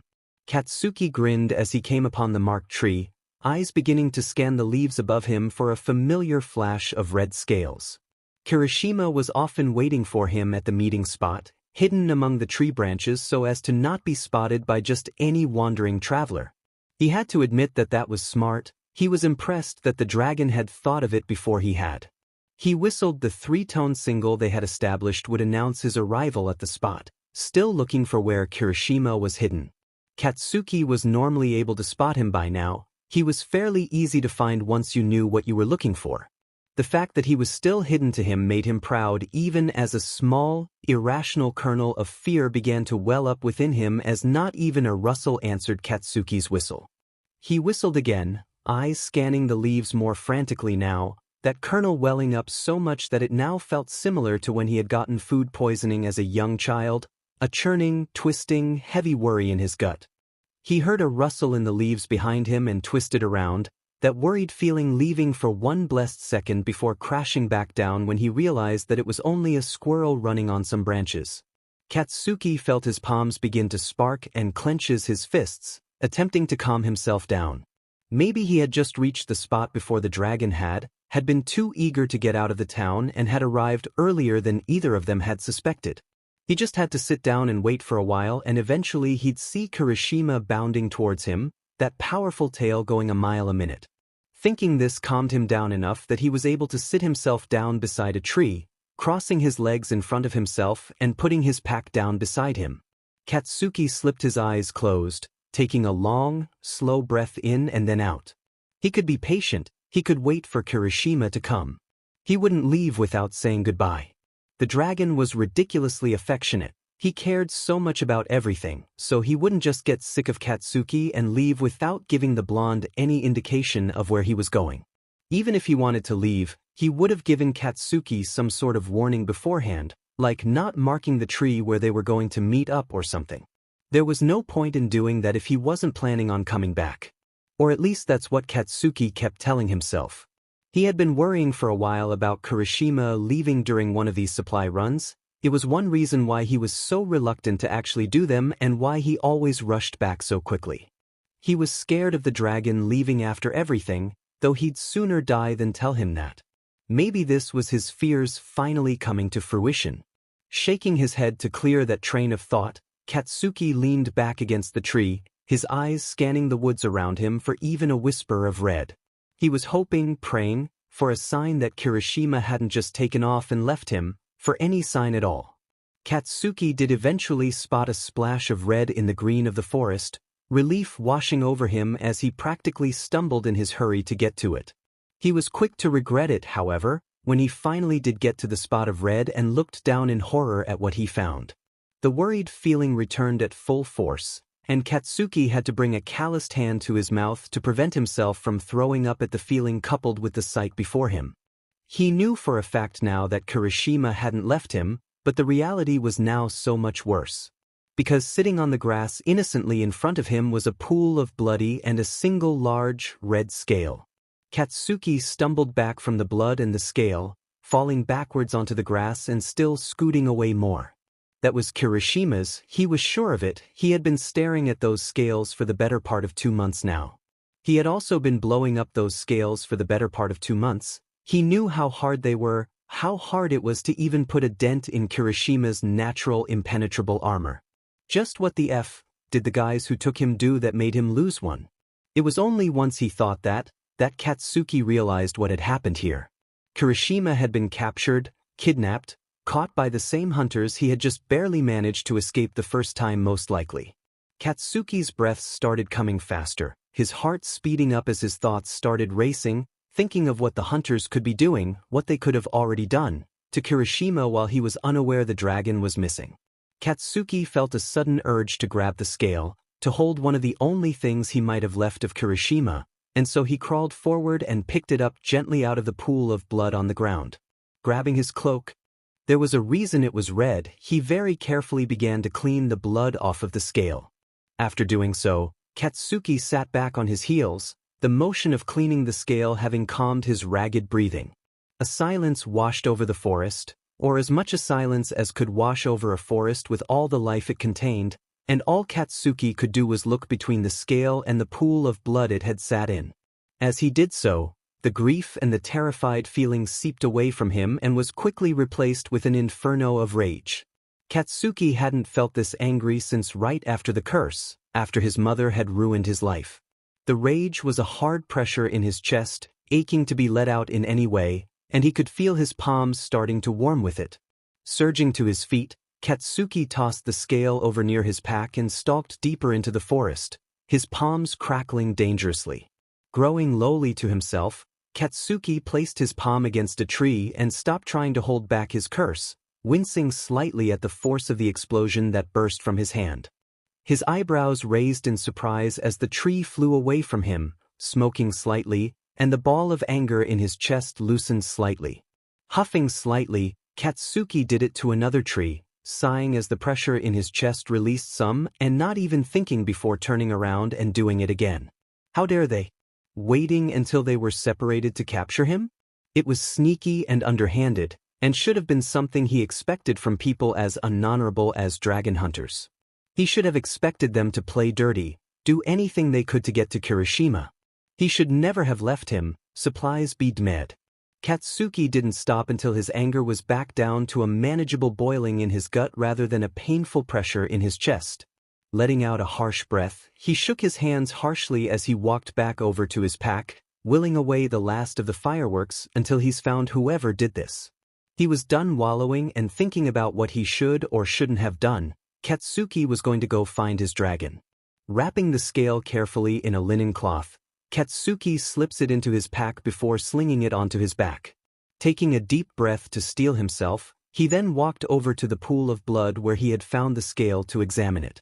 Upon closer inspection, he saw that the puddle was the beginning of a trail leading away from the small clearing. Katsuki smirked to himself. Those dumbasses must have either not noticed or not thought he cared enough to track them down. That was their mistake.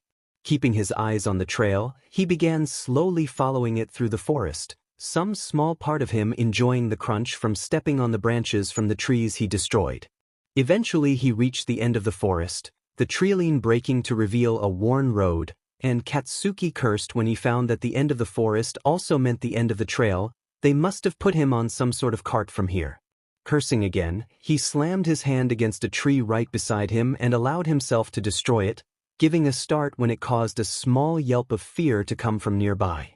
Jerking his head in the direction of the cry, ruby-red eyes met emerald green, and Katsuki could already feel his mouth twisting into a scowl when he realized just who the eyes belonged to. Well, if it isn't Deku. Kaken? Katsuki sighed to himself as he sat across from Midoriya at the camp, crossing his arms over his chest and partly blocking his necklace from view. After the initial shock from seeing him had worn off, Katsuki had attempted to storm away, knowing he didn't have the emotional capacity to deal with him right now. Midoriya had called out to him, attempting to get him to stop, but he had ignored the boy and kept walking. That is, until one of Midoriya's companions had knocked him out. He woke up 4 hours later, sitting on a log, and was informed that there was a binding spell on him, and that he wouldn't be able to leave until he had talked to Midoriya. It had been a long time since he had last seen his childhood friend, and while he had once thought he was ready to face the boy again, after the events of the day, Katsuki didn't know if he was in the right mental state to deal with the flood of different feelings he got from being in the same vicinity as the green-haired boy. He had enough guilt plaguing him at the moment. His eyes flickered away from Midoriya. If he just didn't look at him, he wouldn't have to deal with it, and over to the two people who were traveling with him. A shorter girl stood glaring at Katsuki from her spot a foot away from Midoriya, a witch from the looks of her. He didn't like the way she was looking at him. He assumed it was either from what he had called Midoriya or she had been told of their past already. It was probably the latter. The boy never did learn to keep sheet to himself. On Midoriya's other side was a broad-shouldered man in what looked to be knight armor, his face set in a stern glare. Katsuki could tell he was holding back from lecturing him, probably about the way he was sitting or something along those lines. He couldn't give a shit about that, though. He had spent this long without having to fake being proper. He wasn't about to start again for some stranger that he didn't give two shits what he thought of him. The two seemed protective of Midoriya, from how they flanked him, and Katsuki found himself thinking that was good for him. He needed people who cared about him and had the guts to stand up for him when he wouldn't. But right now the friends Midoriya had made didn't matter to him. What matters is that Katsuki gets out of here as soon as he can so that he could get back on the trail. What matters is that he gets Kirishima away from those hunters as soon as possible. And he can't do that while he's sitting here dealing with this. The sooner he gets away from these three, the better. But the binding spell the girl had casted on him would only dissipate at Midoriya's command, so he was stuck until his childhood friend had finished talking to him. Kaken, what are you doing out? Midoriya began to ask, but Katsuki interrupted him tersely. No. And no. No, he shook his head once. We're not doing this right now. I can't do this right now. I don't have the time. The girl bristled behind him, her glare intensifying, but Midoriya only looked curious. He tilted his head slightly, and Katsuki hated how it reminded him of when they were little. Don't have the time? I don't have the FNG time to deal with this bullshit right now, he snarled at him. I have to get out of here before the trail goes cold. What trail? Katsuki growled, wishing he could jump up and just leave. Let me go. Not until you tell me what's going on, Kaken. You were never allowed outside the castle walls before and now you're here of all places? Hunting something? Katsuki winced at his word choice. I'm not hunting anything, never say that again. And I don't have to tell you jack shit. Midoriya sighed. Kaken, this is important. What does your mother have you doing? My mother doesn't have me doing shit. I ran away 2 months ago and haven't talked to her since, so if you want to know what she's planning, you're out of luck. The green-haired boy's jaw dropped at that information, and he looked at Katsuki in awe and surprise. You ran away? Yes, now let me go. I need to hurry or it could be too late by the time I find him. Find who? The girl stepped up now, as Midoriya seemed to have become lost in thought. You keep saying that you don't have time, that you're following a trail, and now that you're trying to find someone. What are you doing out here? Katsuki narrowed his eyes at her, snarling, but deciding that right now trying to lie would only make this take longer. My best friend was kidnapped today, and I have to find him before they kill him. Who kidnapped him? Why was he kidnapped? Why would they kill him? Diamond, this girl asks just as many questions as Midoriya. It's annoying. He was kidnapped by dragon hunters. He and I have been wrecking the shit out of their camps for the past 2 months and they FNG want revenge or something. It wasn't the entire truth, but close enough. You're the one who's been destroying the camps? Midoriya asked, finally checking back into the conversation. Katsuki rolled his eyes. That's what I just effing said. But it was your mother that ordered them to start hunting them in the first place. He glared at the girl after she said this, annoyed at how everyone seemed to always ask him that. Just because she effing ordered it doesn't mean I agree with it. Now let me go so I can effing find him. The girl sighed before turning to Midoriya. Yeah, you got to talk to him. Now let's leave him alone before he blows us up like he did that tree. We'll let you go. Midoriya met his eyes. But only if you let us help you. What? Katsuki and the girl deadpanned together, and the boy grabbed his friends by the hands and dragged them out of Katsuki's earshot. You're not helping me, Deku. He yelled at them, making the girl glare at him again, but he didn't particularly care at this moment. He needed to stay focused on getting to Kirishima, on getting him back before those bastards got their claws into him. They could penetrate his scales. He had no idea what they could be doing to him. The worry was eating away at him, and the frustration at not being able to leave was showing himself with the popping on his palms, the cause of which Midoriya seems to have already told his friends from how there was no reaction to it. Katsuki put his sparking palms against the ground below him and attempted to lift himself off the ground, grunting with the effort. After a few minutes of effort his arms buckled, and he cursed softly. He really wasn't going anywhere until Midoriya let him go. He glared at where the trio was having their discussion, watching as Midoriya and the girl both argued their points to the broad-shouldered guy. He seemed to be the one who usually got the deciding vote between the three, the mediator of sorts. He spoke frankly every once in a while, hands moving in stiff chopping motions that made Katsuki annoyed just watching them. Katsuki huffed and looked away, choosing instead to look down at his necklace. He brought a hand up to run 3 fingers gently over the large black tooth hanging at the center, wishing he could blast his way out of this and be on his way. But even if he could, he had no idea where Kirishima was and no way to find out. The trail of blood had run out right before he had run into Midoriya and company, so they must have either realized it was making them easy to track or they had hopped into a cart of some kind. Katsuki wasn't able to track that without some kind of spell and, aside from the curse, he had no magic to speak of. An idea struck Katsuki, and he looked up at the trio once more, focusing on the girl. The way she was dressed, down to her frankly ridiculous pink hat, screamed witch, as did the biding spell that was keeping Katsuki sitting. She was a pretty strong one too, if she could maneuver her spell so that it released on someone's command beside her own. Oi, round cheeks. Her head whipped towards him, cheeks puffed out in anger only further proving his point, and he just raised an eyebrow at her. You know how to do tracking spells?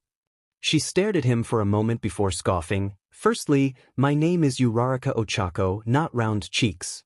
Secondly, of course I can cast a tracking spell, it's child's play compared to what I specialize in. Katsuki rolled his eyes at the boasting. What if ever, could you cast one for me? She blinked in surprise. I'd need something of your friends to cast it with? Dragging over his pack from where it had been set nearby, Katsuki dug out the linen cloth that he had wrapped the scale in and tossed it to her, Uraraka having walked up as she answered him. Slowly, she unwrapped the bundle and gasped when she saw the contents.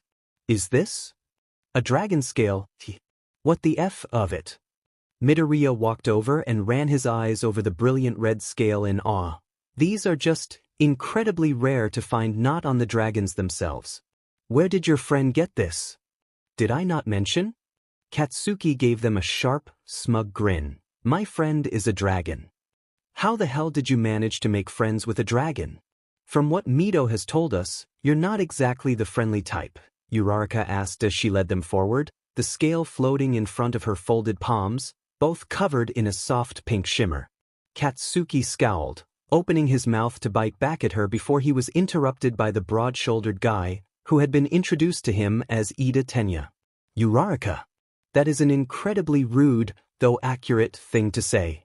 The blonde snorted, shaking his head at the backhanded insult. He was starting to like Midoriya's friends despite himself. At least they had a backbone.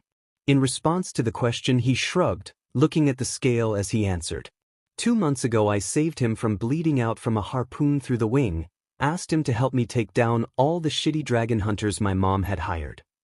Midoriya blinked in surprise from where he was walking beside Ida. 2 months ago? That's a week after you disappeared. You've been with the dragon the whole time? The dragon's name is Kirishima, and yes I have, though he repaid any debt he would have owed me a long time ago. If I may ask, Ida looked to the blonde curiously, since you and Kirishima have been traveling together for so long, how is only it now that he has been captured? Katsuki sighed, crossing his arms in front of himself. The only time we separated from each other was during our supply runs, when I went into town and he went and did a fall while he was waiting for me. The BS must have been watching us for a while and waiting for it. We only did supply runs every 2 weeks. I wonder. Midoriya trailed off, and Katsuki looked over at him. Seeing that he had the blonde's attention, the freckled boy continued aloud. We have been tracking a specific group of traders to Yui for quite some time, about 3 months now.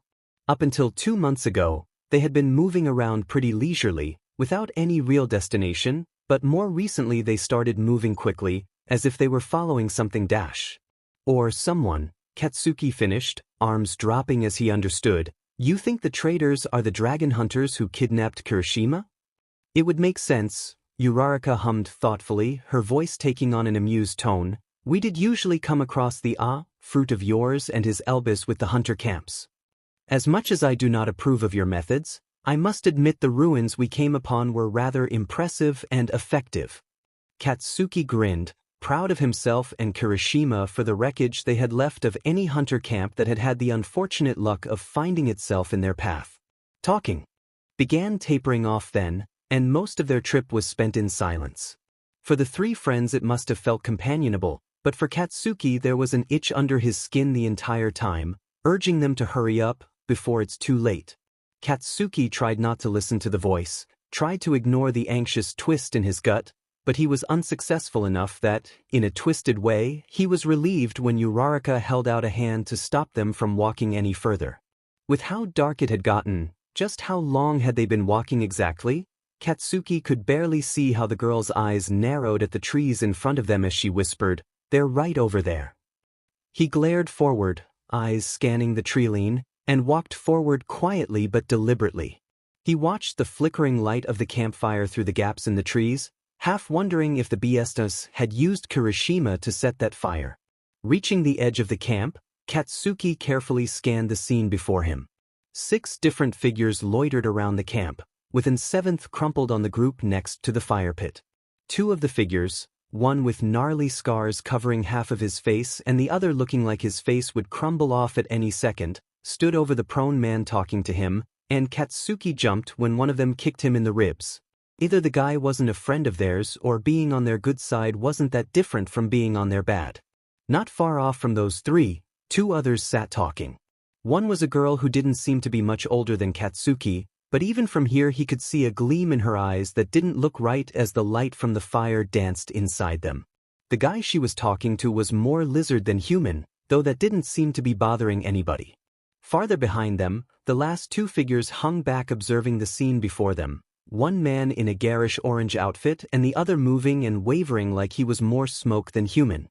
Katsuki growled to himself when he realized that Kirishima was nowhere to be seen, thinking they had managed to find the wrong group of hunters, when a cacophony of the same voice suddenly called from behind them. "Well, you kids aren't supposed to be over here now, are you?" The blonde and Ida whipped around, Midoriya and Uraraka being slower to react, and they were surprised to find a group of men who all looked exactly the same, from the black cloths covering their eyes down to the vertical line of a scar running down the center of their foreheads.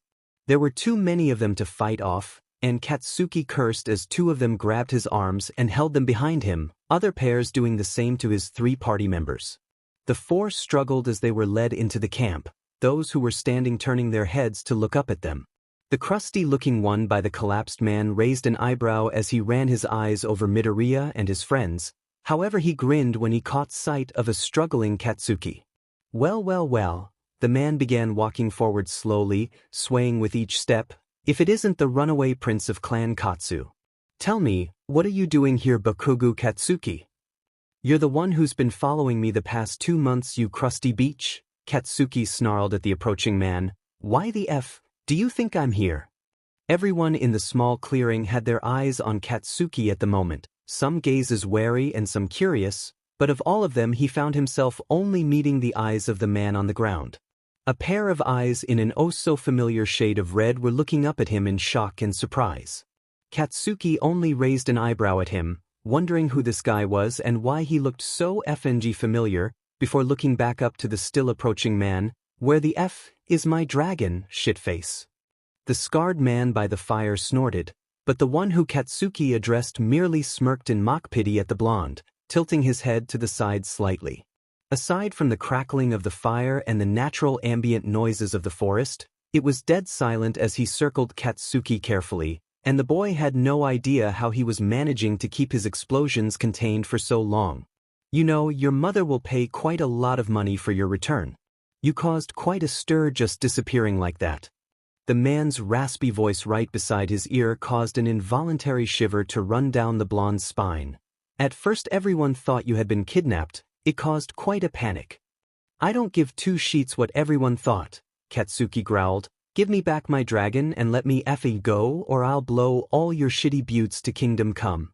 Midoriya glanced over to him warningly as the hunter group laughed, only their crusty leader keeping silent and giving him a look of smug contempt. He clasped his hands together behind his back and gave Katsuki an odd grin. No, I don't think I will. You see, your mother let out a decree yesterday that she would pay even more money for a red dragon than she would pay for your return. Apparently, while searching your room for hints on your disappearance, she came across some very interesting books on dragons, where she found out that, though all dragon scales are incredibly strong, those of the red dragon are almost unbreakable. Katsuki swore filthily. It was his fault then. If he hadn't run away. If he hadn't run away, he wouldn't have been there to save Kirishima from bleeding out at the hands of these BSs. Neither you or her are going to lay a filthy effing hand on him, the blonde snarled. Now where the F is he? The man chuckled lowly and stepped forward, gripping Katsuki's chin with a thumb and 2 fingers. Out of all the knowledge you have on dragons, this simple thing is the one fact you are missing? He's right there, we're not hiding him from you. Just what the hell are you dash? Katsuki gagged as 3 fingers reached into his mouth to grab and pinch at his tongue. Hold your tongue. He snickered at his own sick joke as the blonde struggled to move his head, to jerk away from the unwanted hand in his mouth. He was unable to do so, however, as the grip on his chin just tightened as he squirmed and growled. "Oh, Shiggy, are you sure we can't keep him?" The girl had skipped up until she was standing behind her leader. "He looks so cute like this." Suddenly a low growl tore through the clearing, one much louder and more animalistic than Katsuki's choked attempts. The man stepped from in front of the blonde, moving his hand out of his mouth just fast enough to not lose a finger to his snapping jaw, and all eyes in the clearing focused on the man laying by the fire pit. "Get away from him," he growled, his voice sounding like boulders grinding against each other. He was now on his knees, red eyes seeming to glow in the firelight as they fixated on the 3 fingers gripping Katsuki's chin. His lips were pulled back in a snarl, showing off a mouth of razor-sharp teeth. Spiked red hair looking like a living flame atop his head, Katsuki found himself slightly breathless staring at this stranger. And then he noticed it. The guy was mostly naked where he crouched on the ground, save for a red cloak on his back and a similarly colored cloth wrapped around his waist like a skirt. Katsuki wouldn't have thought much of it, save for the fact that that was the same cloth that he had torn off of his own cloak. The same cloth he had wrapped around Kirishima's torn wing, and then later around his long neck to mark them as partners. Looking at the guy closer, Katsuki realized that, hidden among the spikes of red, a long set of black horns grew from his head. Not only that, but his red cloak was no cloak at all, but a pair of large red wings sprouting from the space between his shoulder blades.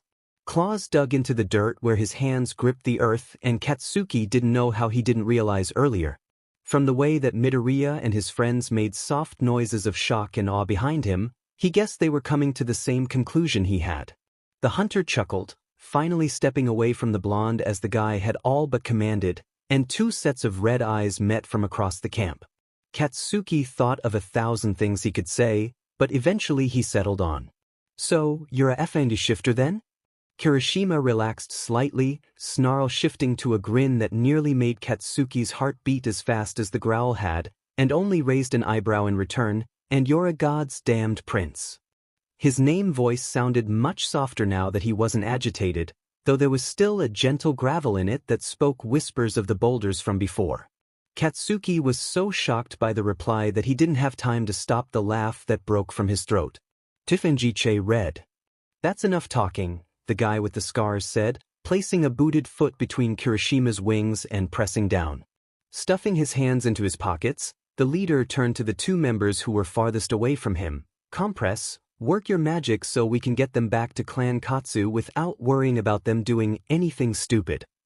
The man in orange nodded to his leader and began making his way across the camp to the blonde and his group, hand beginning to emit a soft glow. "He must have some sort of spell that can incapacitate us for the trip," Midoriya muttered, and that meant Katsuki didn't have a lot of time. Katsuki assessed the situation as the girl hunter began begging their leader to keep at least one of them. He realized that they didn't know about his curse, or at least not much about it, because they hadn't restrained him so that his palms were facing his back. If they had, he would have been rendered helpless, unable to use his explosions without hurting himself in the process, but instead they were only holding his hands behind him. "Please? Can I at least keep one of the other ones? The cute green or pink ones?" "Fine, Toga, you can keep one of the others. They serve no purpose anyway." "Yeah. You spoil her too much, man. Shut your effing mouth, I'm in charge here." "My mistake, oh fearless leader." "Dobby, I swear to God dash." The man in orange was still coming closer, seeming to be fine taking his time following the order, and Katsuki found himself wondering for a brief second if their leader was really in charge at all before he shook his head and got back to the problem at hand. They would probably be startled at the sudden explosions, but would probably bounce back pretty quickly, which means he only has a few seconds to work with. "Hey Red," Katsuki called out to the still kneeling dragon, "are you still hard?" Red eyes blinked at him confusedly, before a flash of understanding. "I can be, but in this form it's draining and I don't know if I can do it right now." Katsuki could hear the exhaustion in his friend's voice, and if he looked closer he could see the near-invisible tremble in his limbs. He saw that Kirishima was exhausted, probably a side effect of whatever they had done to him to incapacitate him enough to capture him in dragon form. "You can," Katsuki said, meeting Kirishima's eyes once again. He blinked slowly, using a code that they had come up with not long after they had raided their first hunter camp. "Wait for my signal." Kirishima nodded equally as slowly, his signal to show he had understood, then winced as the foot between his wings pressed down harder. "Don't start planning any shit, little lizard boy," the scarred man sneered from above him. "Whatever you plan will be able to stop it." "Dude, don't call him a lizard, that's disrespectful." "I'll call you a lizard then." "I am a lizard though." Katsuki looked beside him, meeting the eyes of both Midoriya, Uraraka, and Ida. Silently, he tried to convey the fact that he had a plan, he was going to get them out, but the only one he knew understood the message was Midoriya. The perks of childhood friendship, he guesses. He allowed the orange man to get within arm's length of him. God, how slow was this man walking? Before he planted his feet and opened his palms behind him. Katsuki sighed in relief as he finally let go of multiple hours worth of tension and stress and annoyance. The 6 men holding Midoriya and crew jumped back in surprise as the 2 holding Katsuki went flying, landing against a tree with ripped and charred clothes before melting into a gray goop that Katsuki didn't have time to process just how FNG disgusting it was. At the same time that happened, the scarred man cursed and fell backwards as Kirishima used the last of his strength to throw him off and himself forward. Katsuki blew up the pair of guys to his left, those who had been holding Ida, while Kirishima darted to the 4 on his right. The blonde watched out of the corner of his eye as his friend held up an arm, making it harden in a similar way he had his scales, before using it to tear through the 4 guys. He blinked in surprise at the act before grinning savagely. He hadn't been expecting that but was certainly not complaining. Suddenly a clang of metal rang out from beside him, and Katsuki turned to see Ida, his sword blocking that of the lizard guy. It seemed that the hunters were starting to regain their senses, which meant it was time for them to get out of there. But we gotta get the F out of here. Red eyes met his own and filled with determination as Kirishima nodded, shoving Midoriya and Uraraka out of the way as he began to shift. Katsuki had described Kirishima's growl as boulders grinding against each other, and meanwhile his shifting sounded more like an avalanche, thousands of rocks and boulders all crashing against each other. Katsuki had half a mind to ask if it was painful, but they didn't have the time. Just as Ida threw off the lizard man's attack, Katsuki grabbed his arm and ran to Kirishima. Get on the FNG dragon. With an ease only achieved from having done it almost 1,000,000 times, Katsuki slung himself up onto Kirishima's neck. Ida, thanks to the blonde's grip on his arm, was dragged up as well, quickly followed by a hurried but apprehensive Uraraka and an awed Midoriya. We don't have time for a running start this time, Katsuki yelled, gripping Kirishima's black horns for dear life. Just go for it.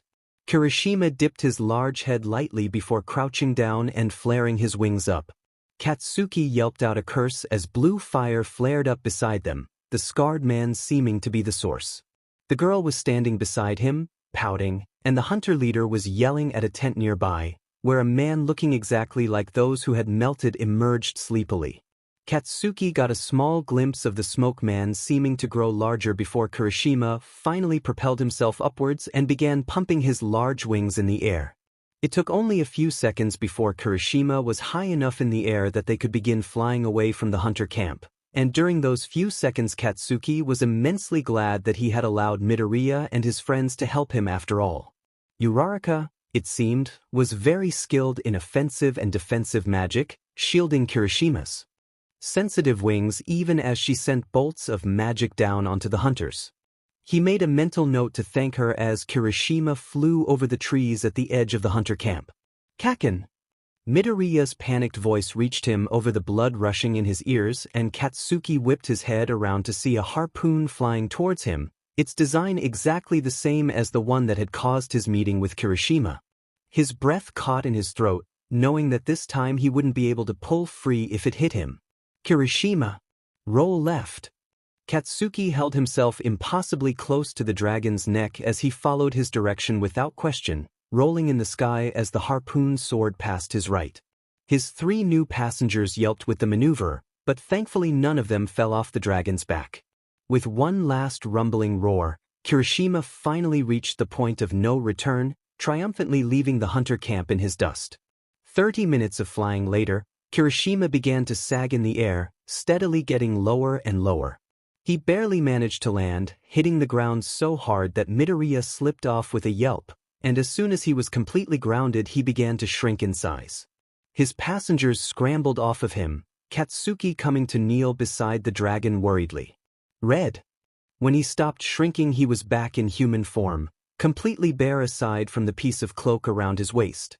Katsuki placed a palm gently against his back, sighing in relief as he felt Kirishima breathing, albeit slowly. He must have been exhausted, Uraraka said quietly. He probably needs to sleep for a long while before he's back to full capacity.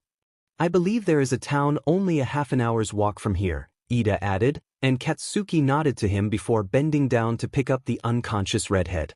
It wasn't easy. Kirishima was all dead weight in his arms, but with Midoriya and Ida's help he was able to maneuver him so that he was slumped over Katsuki's back with both arms over his shoulders. The group then made their way to the town, Katsuki keeping silent unless he was assuring that he was fine holding Kirishima the whole way. It was well past midnight by the time the party reached the town, and it turned out to be the same town Katsuki had just done a supply run in. He led them quietly to the inn he had stayed at, and if the innkeep thought it was odd that a man she had just checked out that morning was returning with 4 new people, one of which was passed out on his back, she gave no indication. Katsuki paid for his and Kirishima's room and began heading to it, not waiting for the others to get their own. Opening the door, and leaving it open as he knew the others were going to come in to check on them soon, he immediately headed over to the bed and deposited the redhead onto it. He then pulled up one of the wooden chairs from the dining set in the room and placed it beside the bed before sitting down. Remember what Mom always said, Kakin? Midoriya came into the room to stand by his childhood friend. A watched pot never boils. Well, people aren't FNG pots, are they, Deku? Katsuki grumbled, hating the saying just as much as he had when they were kids. The green-haired boy only rolled his eyes. You know what I'm saying, you need rest too, Kakin. But anyway, I came in here to tell you that we're staying the night and then leaving in the morning for Yui. We have to tell the king that we'll need some firepower to be able to capture the rebels. Katsuki hummed in acknowledgement and Midoriya studied him for a second before sighing disappointedly. He lifted a hand to wave slightly before turning to start walking out of the room. Bye, Kakin. He made it to the door, pausing for only a second before exiting and walking out into the hall, though Midoriya had walked only a few steps before a quiet voice from inside Katsuki's room made him break into an almost blinding smile. It hadn't been easy to hear the words whispered in the darkness of the room, but he had heard them nonetheless. And what he had heard sounded suspiciously like a thank you. It took a good 3 days for Kirishima to wake up, and when he wasn't eating or bathing, Katsuki spent all 3 of those days in the wooden chair beside the bed. The first day Midoriya, Ida, and Uraraka came into the room to say goodbye and return his pack, which Uraraka had magically put away in much the same fashion that she did with their own supplies. He had nodded to them as much of a thank you he was willing to give to their faces, and had admitted that he wouldn't be completely adverse to meeting up with them again in the future. The 3 left with smiles, and Katsuki had gone back to watching silently over the sleeping dragon. Or would it be Dragon Shifter? Was he full dragon, or only half? Was this something that all dragons could do? Katsuki found himself pondering these questions throughout the second day, and had spent much of his time writing down these and many more on some paper that he had begged from the innkeep when he went to rent another night.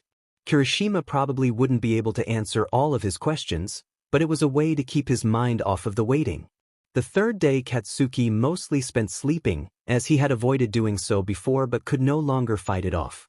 He had leaned forward in his chair, resting his head on arms that he had crossed on the bed, telling himself he would only rest his eyes for a minute or 2. That was how Kirishima found him as he awoke late in the day, snoring softly in a way that the redhead would admit to himself that he found adorable. He was so distracted by the scene that for a brief moment, he forgot what had happened before he passed out. Then, as Katsuki wrinkled his nose and slowly blinked open crimson-dipped eyes, the events of the past few days caught up to him all at once, and he found tears welling up in his eyes. Katsuki woke up quickly when he saw the tears, jerking up and holding his hands out in a way that indicated he wanted to help but had no idea how to do so.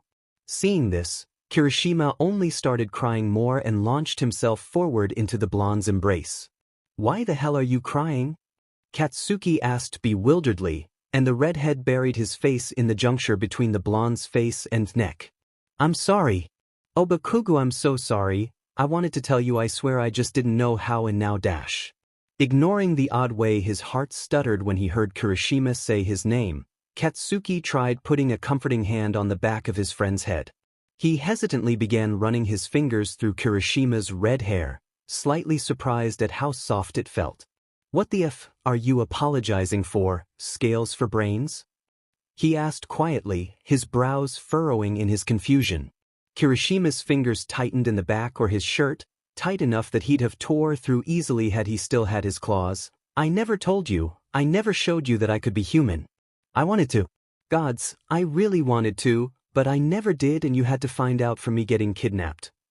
"Yeah, 'cause it's not like I didn't FNG hide anything just as important from you, right?"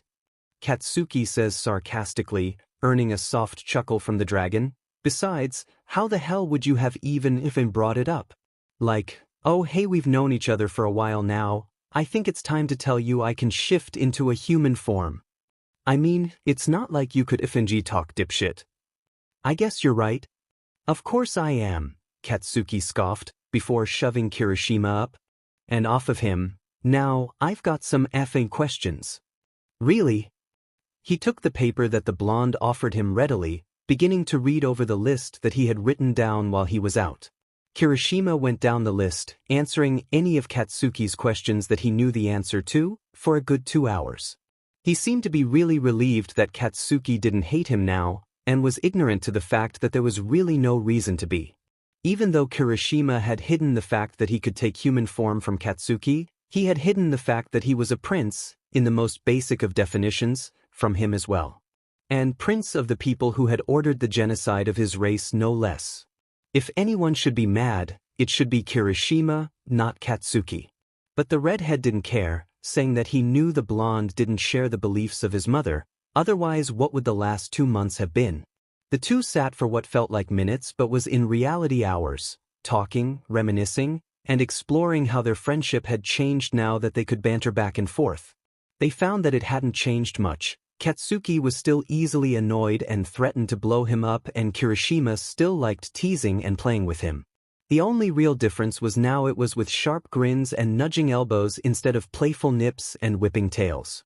As the late night turned into early morning, both boys were far from tired, as they had both slept for so long the day or days before, and so they decided to go ahead and check themselves out of the town, as Kirishima hadn't been able to see it. As they left, Kirishima wrapped the ripped-off piece of Katsuki's cloak around his waist once more and slipped on a pair of his breathes, and the blonde pointedly didn't think about how pleased that seemed to make him. The two picked up some food they'd be able to eat while walking around and set off to explore the stalls that Katsuki had already seen just earlier that week. As they were walking, Kirishima turned to Katsuki, curiosity sparking in his warm ruby eyes. "Hey Bakugo, who were those people with you at the camp? I just remembered that there were other people there." Katsuki sighed. "An old childhood acquaintance and his new friends. I ran into them while I was looking for you and they insisted on helping me. I would have refused, but the chick was a witch and I can't cast any effing things, so I needed her for the tracking spell." "Ah, which one was your nestmate? I assume not the girl, so was it the big guy or the smaller one?" "The small one," Katsuki shook his head. "I told you about my curse, right? Well, the explosions aren't the only thing it does to me. Ever since I was a little kid it's made it so there is this hatred inside of me, and it makes me so angry at everything and everyone. I can control it now, I know what's me and what's the curse, but I wasn't the best at it when I was younger." Katsuki looked over to the shifter and found Kirishima listening intently, eyes wide in interest. Something in the blonde sung at having all of his friends' attention focused on him, and it made him blush slightly and look away, telling himself to calm down. Just because he was pretty now didn't mean he wasn't still a dragon. Long story short, I treated him like sheet on a stick, and by the time I had enough control over myself to decide to apologize to him, his mother had met and fallen in love with the king of Yui of all people and he had moved away. Kirishima hummed at that, taking a bite out of his turkey leg and chewing a bit before asking, "Well, did you apologize?" Katsuki frowned, looking down at his feet as they walked. "No, I was more focused on finding you than I was more focused on you waking up. I did thank him though, and I guess that's a good step." "Yeah dude." Kirishima's smile was almost blinding beside him. "That's totally a good start. But if we run into them again then you should seriously apologize." Katsuki hummed this time, a not yes not no answer, and took a bite out of his own turkey leg. They were quiet for a bit after that, and the blonde found himself thinking about Kirishima's use of "we." Had he just automatically assumed they'd be together the next time they see Midoriya? Who knew how long it would be before that happened? Was he really planning to stick around that long? Katsuki had always assumed he would disappear as soon as they were done freeing all the dragons, but now it was looking like that wouldn't be the case. Katsuki wanted to know more than anything whether or not they would stay together once they had no more dragons to help, but he was scared of what the answer to that question would be. What would he do if Kirishima said no? Beg him to reconsider? Tell him he wanted him to stay? Explain to him that he had never been happier than he had the last 2 months with him? Worse, what would Katsuki do if Kirishima said yes? So he wasn't going to ask, he'd leave the decision up to Kirishima. If the shifter stayed with him once the last dragons were freed, that would be his decision. That didn't mean, however, that Katsuki wouldn't do everything in his power to make the shifter want to stay. Out of the corner of his eye he spotted a vendor selling clothes, and grabbed his friend's arm, dragging Kirishima over to it to begin doing exactly that. Before they could reach it though, they were stopped by a familiar voice calling out from across the street. Kirishima. Mina. To say that Katsuki was set at Mina for knowing that Kirishima could shift and not telling him would be an understatement. His palms still crackled a good 30 minutes after the three nomads had joined them, and no amount of pouting done by the Pinkette could sway him. It lasted until the group had left the town, having decided to travel together for a while after buying Kirishima some of his own clothes, and then Mina finally snapped. "The reason I didn't tell you is because I'm a dragon too," she shouted at him, throwing her arms out by her sides and stomping a foot on the ground. "Yeah, if you know that, dipshit," Katsuki glared, crossing his arms. "I realized it as soon as you chucklefucks showed up again and I saw your FNG eyes and horns. Then why are you being so pissy about it? I had literally just met you. How would I have known how you would react to news like that? And how would I have even brought it up? You can't just tell people that the dragon they just met is also a human dude." Katsuki snarled at her, causing her to blink in shock for a moment, before Kirishima chuckled to himself between them. The two both looked at him questioningly and he only gave them a sheet-eating grin as he stated, "He's being pissy 'cause he knows you're right, Ashi." Katsuki's palms crackled in his outrage. "You little sheet." He lunged for him, but Kirishima sidestepped with a laugh and darted away, Katsuki hot on his heels with a semi-manic grin. Mina, as well as Shiro and Kaminari, who had been watching the entire interaction with rapt attention, watched the two run around amusedly. As shocking as the revelation that Kirishima could shift seemed to be to Katsuki, it was obvious to the three that it hadn't changed any part of their relationship. Mina and Katsuki finally make amends later that night, through the Pinkette telling him a story from Kirishima's childhood that made him laugh so hard the water from his canteen squirted out of his nose. This caused Shiro and Kaminari to begin laughing, and eventually Kirishima joined in as well. As embarrassed as he was about the contents of the story, the band of friends, and they were friends no matter how much Katsuki yelled otherwise, traveled to the next town together happily. Then they traveled to the next and the next and the next. After it came to the point that Mina, Kaminari, and Shiro had helped the duo take out, not one, but two dragon hunter camps, the group realized that they were probably going to end up staying together for the foreseeable future. Kirishima, of course, was elated by the decision, having grown quite close to the two guys accompanying his childhood best friend. He'd even go so far as to call them some of his closest friends, after Katsuki of course.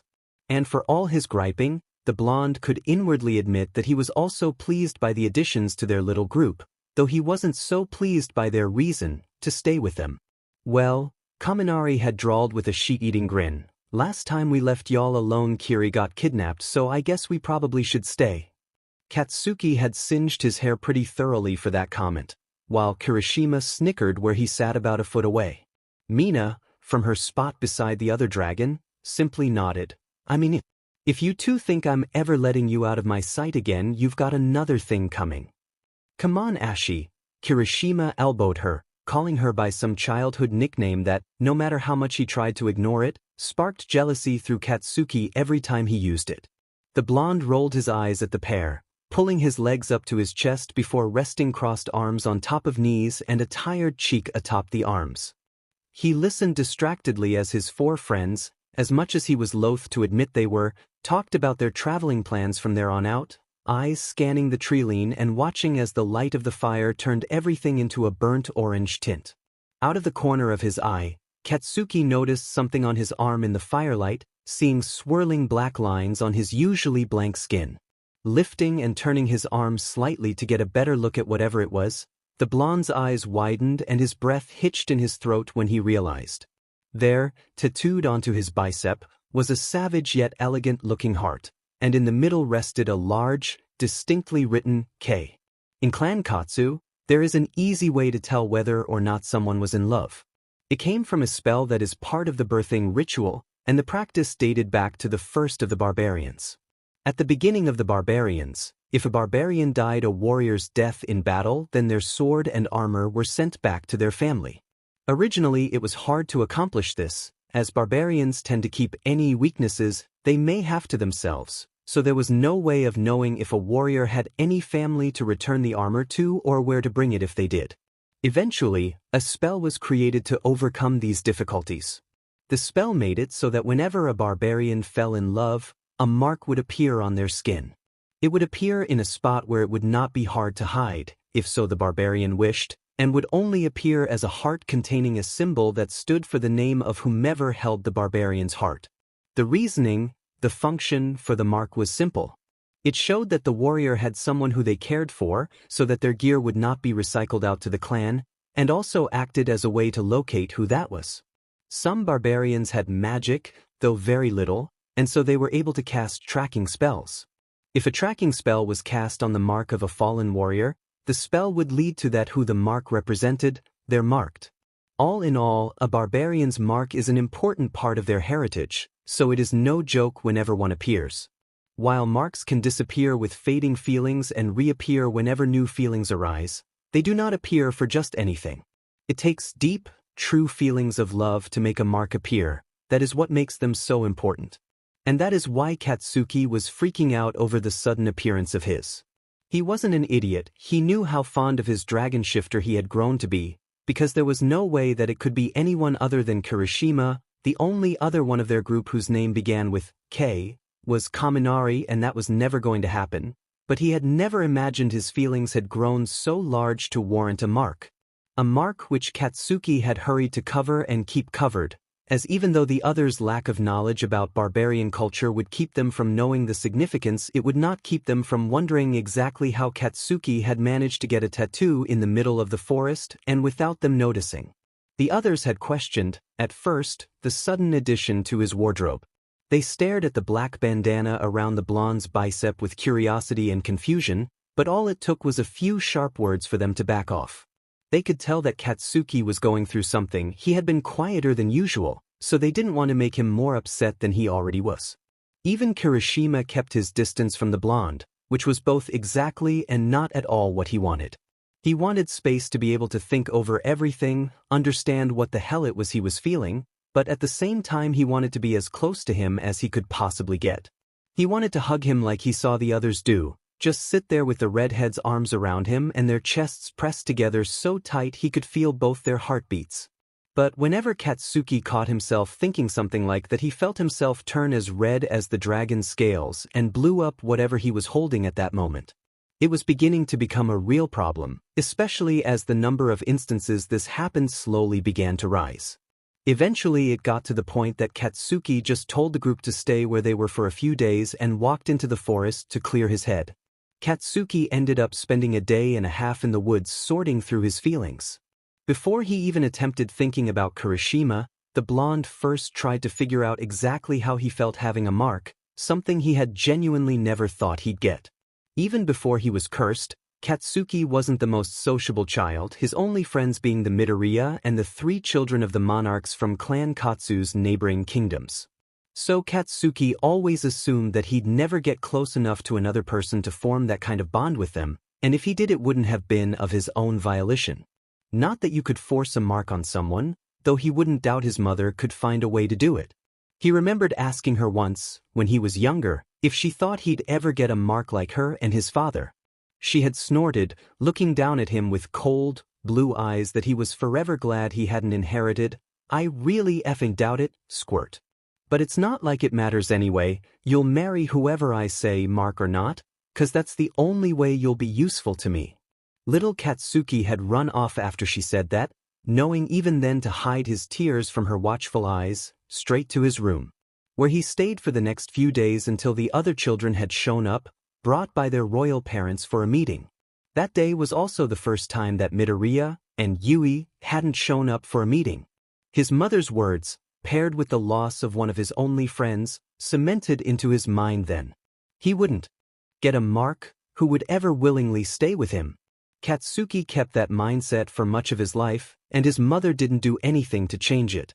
In fact, she cruelly embraced it, arranging a marriage between him and the heir of the Kingdom of Endeavor. When he had expressed distaste over the match, Shudo was his friend, not to mention already in love with someone else. She had only laughed and told him it didn't matter what he felt about it because it wasn't like he had a mark anyway. In the end, that was the thing that pushed him over the edge to finally leave. Though she was right about him not having a mark, he wasn't going to let her force him into a marriage he didn't want, especially to someone who, if his people got marks, would very clearly already have his.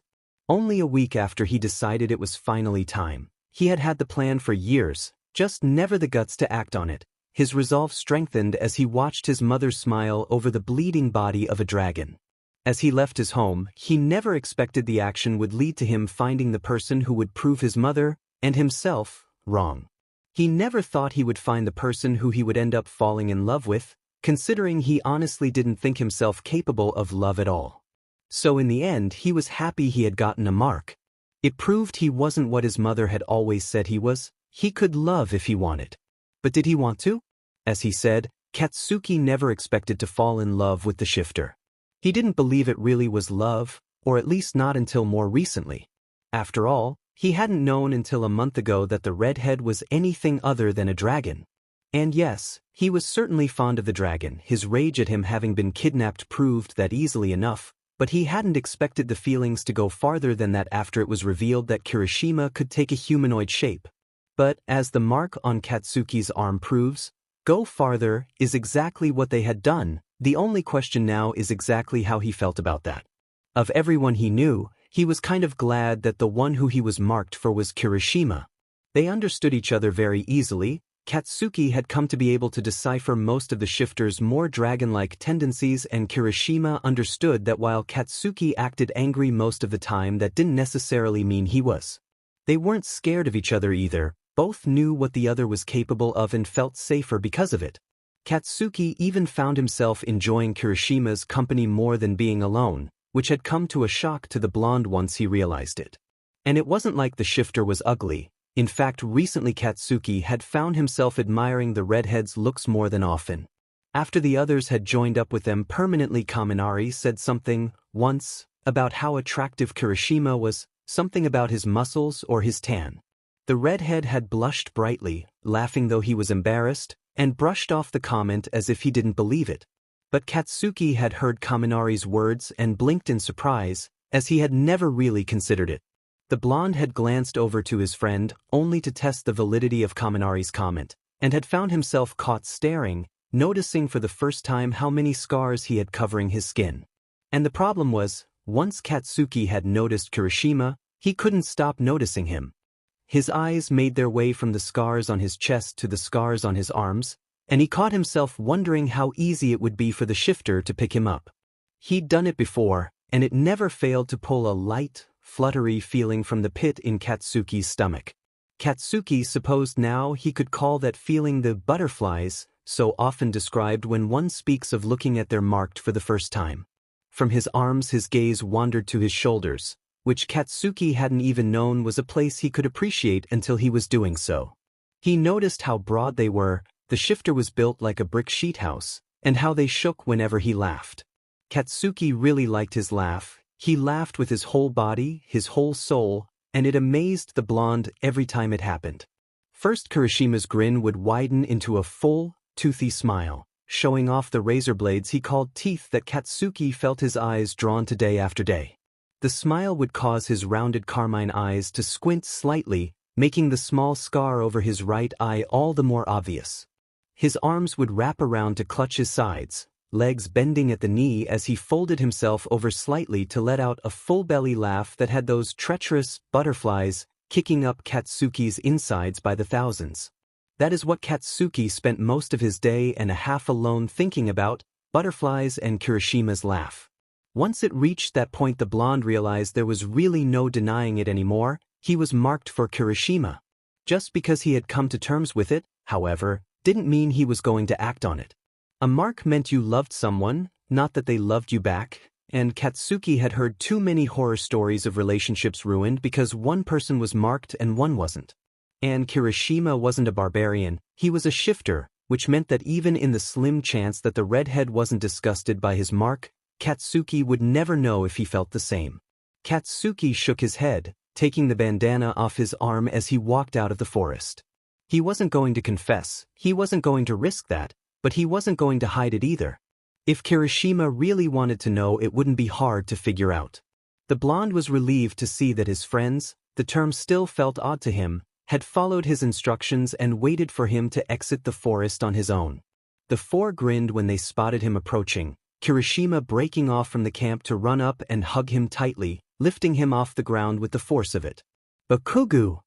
The redhead sounded breathless, and Katsuki felt his breath inadvertently hitch in response to the sound and being picked up so easily. "I was worried about you, dude. Why were you in there for so long? WIDF, were you worried, dipshit?" The barbarian postured, trying to hide how flustered he was at being picked up so easily. "And put me effing down." Kirishima seemed to come back to himself, realizing that he was currently holding his friend off the ground. He let the blonde down with an embarrassed chuckle, and Katsuki huffed to hide how disappointed he was to once again feel solid ground. "Ah, I'm sorry, Bakugo. I just got so excited to see that you were back again. Katsuki cut him off easily. "You don't have to FNG apologize, just FNG warn me next time." Because he had not expected the violent fluttering he had gotten from being held like that, but that didn't mean he didn't want to feel it again. Kirishima blinked in surprise, his blush of embarrassment darkening his cheeks slightly, before he gave Katsuki one of his rarer smiles, a soft, secret one. "I will then." Suddenly, the three others in their party materialized beside them, Mina and Kaminari jumping to hug Katsuki as Kirishima had, while Shiro stood next to the redhead grinning. The blonde allowed them to smother him, knowing they were just worried, until Shiro spoke up curiously, "Yo Bakubro, is that a tattoo?" Mina and Kaminari both jerked their heads towards the ravenet before wrenching away from Katsuki to examine him. Once their eyes landed on the tattoo on his arm, they both gasped in surprise and appreciation, beginning to talk at once. "That's so cool. It looks badass, dude. I wouldn't expect you to get a heart though. And why AK? Is that what you were doing in there for so long?" Katsuki wrinkled his nose at the onslaught of questions, his palms crackling in an annoyance he hasn't felt for 2 days wells up inside of him. "No, that's not what I was doing, and it's not effing tattoo." Mina and Kaminari stopped their questions as they stared at him in confusion. Katsuki sighed and rubbed his palms together to try and stop the popping. He's debating what exactly he should say, how he could explain his absence and not give away everything. Against his better judgment, he looks up to meet Kirishima's eyes in an attempt to judge what exactly the redhead is feeling about all of this. Katsuki finds Kirishima already looking at him, their eyes meet, and the shifter is just so open with all of his emotions. He's worried, yes, but he knows Katsuki can handle himself. He's curious too, he'd like to know why the blonde had disappeared and what was on his arm, but he wouldn't be upset if the blonde chose not to explain. Katsuki looked away, feeling his face heat up. It's a FNG barbarian thing, you idiots wouldn't FNG understand." The four looked at him for a moment, studying him, then they all nodded in understanding. Katsuki blinked in confusion as they grinned at him, leading him back to the camp and beginning to chat easily. "Okay man, if you don't want to tell us about your weird barbarian Pibui, we won't make you," Kaminari snickered. Katsuki gave a rare smile at that, glad that his friends understood him enough not to push on this, before what he had said caught up to him. The smile twisted into a snarl and he whacked the electric blonde on the back of the head, causing the other three to laugh. "It's not FNG barbarian PBRY, dipshit." In the week since Katsuki had come to terms with his mark, he learned something important about himself. Mainly that, however good he may be at hiding his emotions most of the time, when it came to Kirishima, he apparently read like an open book. It wasn't even a day after his stint in the woods before the others sent the redhead hunting and cornered Katsuki by the fire. "So, you're in love with Kirishima," Mina had said immediately, crossing her arms over her chest and looking like she was the cat that caught the canary. The blonde had blushed and spluttered. He had thought he was doing a pretty good job of acting like everything was normal, but apparently he wasn't. Kaminari and Shiro slid into place beside her and the shorter blonde smirked at him. "I should be upset. Now I owe Mina and Shiro 20 each, but I'm more pleased than anything." Katsuki raised an eyebrow, his embarrassment and slight fear at being found out stepping aside slightly at this information. "You fuckers bet that I would fall in love with Kirishima?" Shiro, wide grin only splitting wider at the fact that he had just all but admitted to being smitten for their friend, laughed at his tone. Actually, the bet we're talking about is on when you would realize you were in love with him. We already doled out the winnings on that bet. Beside him, Mina patted the leather pouch on her belt smugly. And when the F, did you make these bets, huh? Well, Kaminari began, we made the first bet, the one on if you would fall for him, when we split ways after the first meeting. Mina has like a sixth sense for romance or something and just said it as you guys were flying off into the sunset or whatever. Just, I bet that he falls for Kiri whenever he finds out he can shift to be a human. And Zero and me, like the dumbass we are, just said, bet. 'Cause like, yes, she's known Kiri since Birch apparently, but she only knew you for like a half a day, so there was no way she was right about that. The taller man nodded beside him, but lo and behold, what do we find when we rush over after hearing Kiri was kidnapped but a clearly smitten Spitfire and a giddy dragon shifter? We made the second bet while we were clothes shopping. Mina finished rather lamely, shrugging when Katsuki looked over to her. It was obvious that, while you had feelings for Kiri already, you had no FNG clue you did. So what made you realize it? Kaminari interrupted impatiently, 'cause that's what's really been bugging me.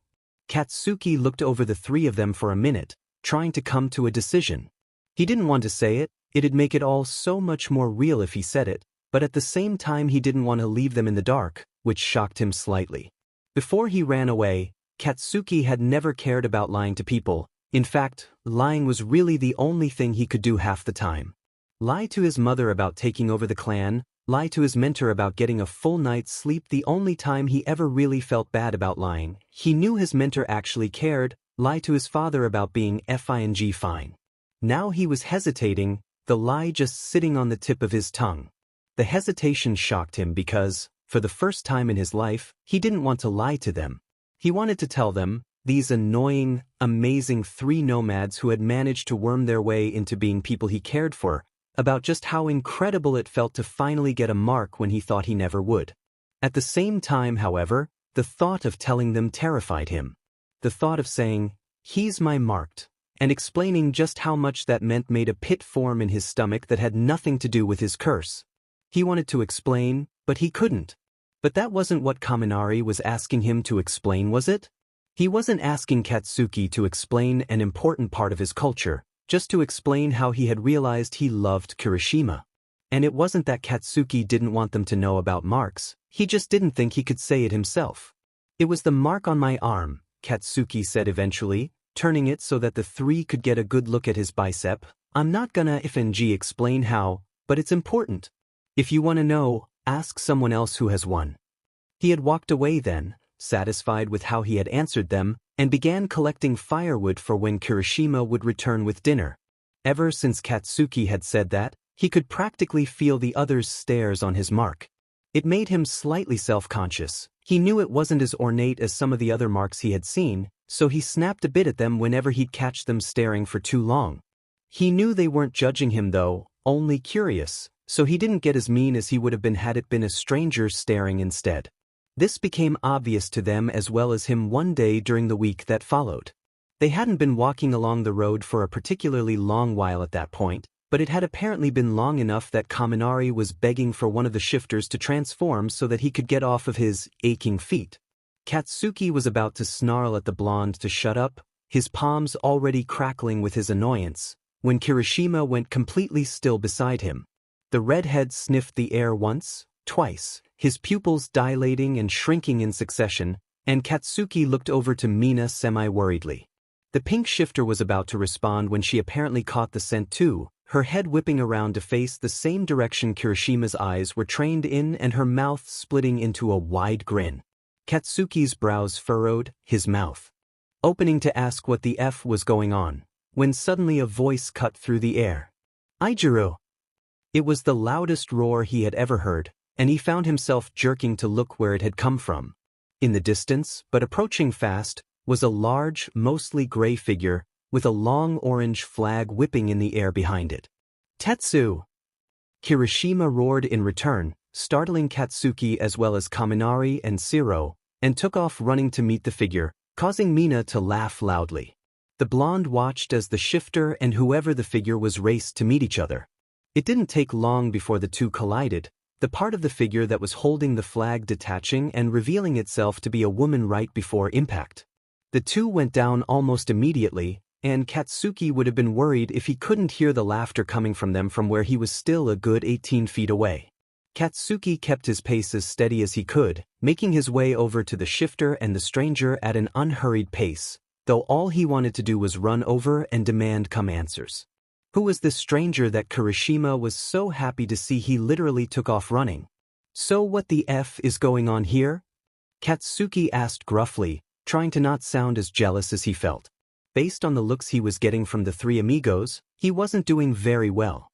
It was like he hadn't even spoken. Kirishima paid no mind to him as he rolled around on the ground with the stranger. From the way they were grappling, you would think that the two hated each other, but the wide smiles and bright laughter coming from the mess of limbs easily proved that to be incorrect. Katsuki considered asking Mina who this man was, as she obviously knew based on the excited look she was giving the pair on the ground, but before he could get the words out, the woman who had been on the stranger's back stepped forward. "Hello there," she greeted pleasantly, and Katsuki raised an eyebrow at her. She was a knight, based on the armor hidden beneath draping white cloth on her torso. Katsuki didn't have a lot of experience with knights, barring the knight that was a part of Midoriya's little party. The last time the blonde had seen a knight was the last time Clan Katsu paid a diplomatic visit to the kingdom of Yui, and that had been when he wasn't sure exactly how to act around a knight. Katsuki simply nodded his head to return the greeting, and the woman smiled in response. "My name is Kendo Itsuka." She placed a palm on her chest and nodded slightly. Katsuki shifted slightly, feeling awkward as he usually relied on Kirishima to handle introductions to new people. Thankfully, the others seemed to have his back for that. "Kaminari Denki," his blonde friend drawled, strutting up to rest an elbow on Katsuki's shoulder familiarly. "This awkward dandelion is Bakugo Katsuki." The man snarled slightly at being called an awkward dandelion, but otherwise didn't react. Shiro Hanta, the tall man, came up on his other side, grinning and calm as usual. Beside him, Mina sprung forward excitedly. "Mina Ishido. I actually grew up with those two idiots." She gestured to where Kirishima and the stranger had stopped rolling around and were now just sitting in the dirt catching up. As she said that, Katsuki suddenly understood. The stranger was a shifter. It made sense. He was as big as Kirishima was, with similarly razor-sharp teeth, and he actually seemed to almost win several times as they were wrestling. Somehow, instead of making Katsuki feel better about the presence of the stranger, it made him feel worse almost. The pit of fire in his stomach seemed to increase almost tenfold. Meanwhile, Kendo smiled at the news. "Oh? You grew up with Tetsu?" As Kendo and Mina got into a conversation about her childhood with the other two shifters, Katsuki found his attention straying to the two in question. They had finally stopped wrestling and were now just sitting against each other, talking and laughing. Katsuki didn't like how his chest burned with every inch that connected them. He wasn't used to feeling this inferno-hot feeling in his chest that he refused to believe was jealousy. He knew it was. It made his throat burn, as if he were the one who spat fire instead of Kirishima, and his skin prickle, his eye twitch, and his palms pop. Kendo's head turned toward him, and he whipped around to hide where he had been looking. She gave him a curious look, glancing down to his hands curiously, before shaking her head and turning back to Mina who, from the look of it, had just gotten an amazing idea. "Hey, where exactly were you two headed?" she asked excitedly, and Kendo hummed thoughtfully before replying. "Well, we were just about to start heading to the next town when Tetsu froze before bolting in the complete opposite direction." The woman rolled her eyes affectionately at her companion's antics. Mina began, and Katsuki knew what she was going to ask before it even left her mouth. "We're going that same way. How about y'all join us?" "I don't know." Kendo looked to the blonde, and even as his chest smoldered, he felt proud that she could tell he was the leader of their little group. It was only because of that pride that he huffed out a sigh. "Fine, but only until the next town." Kirishima's head whipped around to look at him, the redhead having evidently tuned into the conversation at that moment. Upon hearing that the two newcomers would be joining them for the time being, his face lit into a smile that almost made the burn worth it.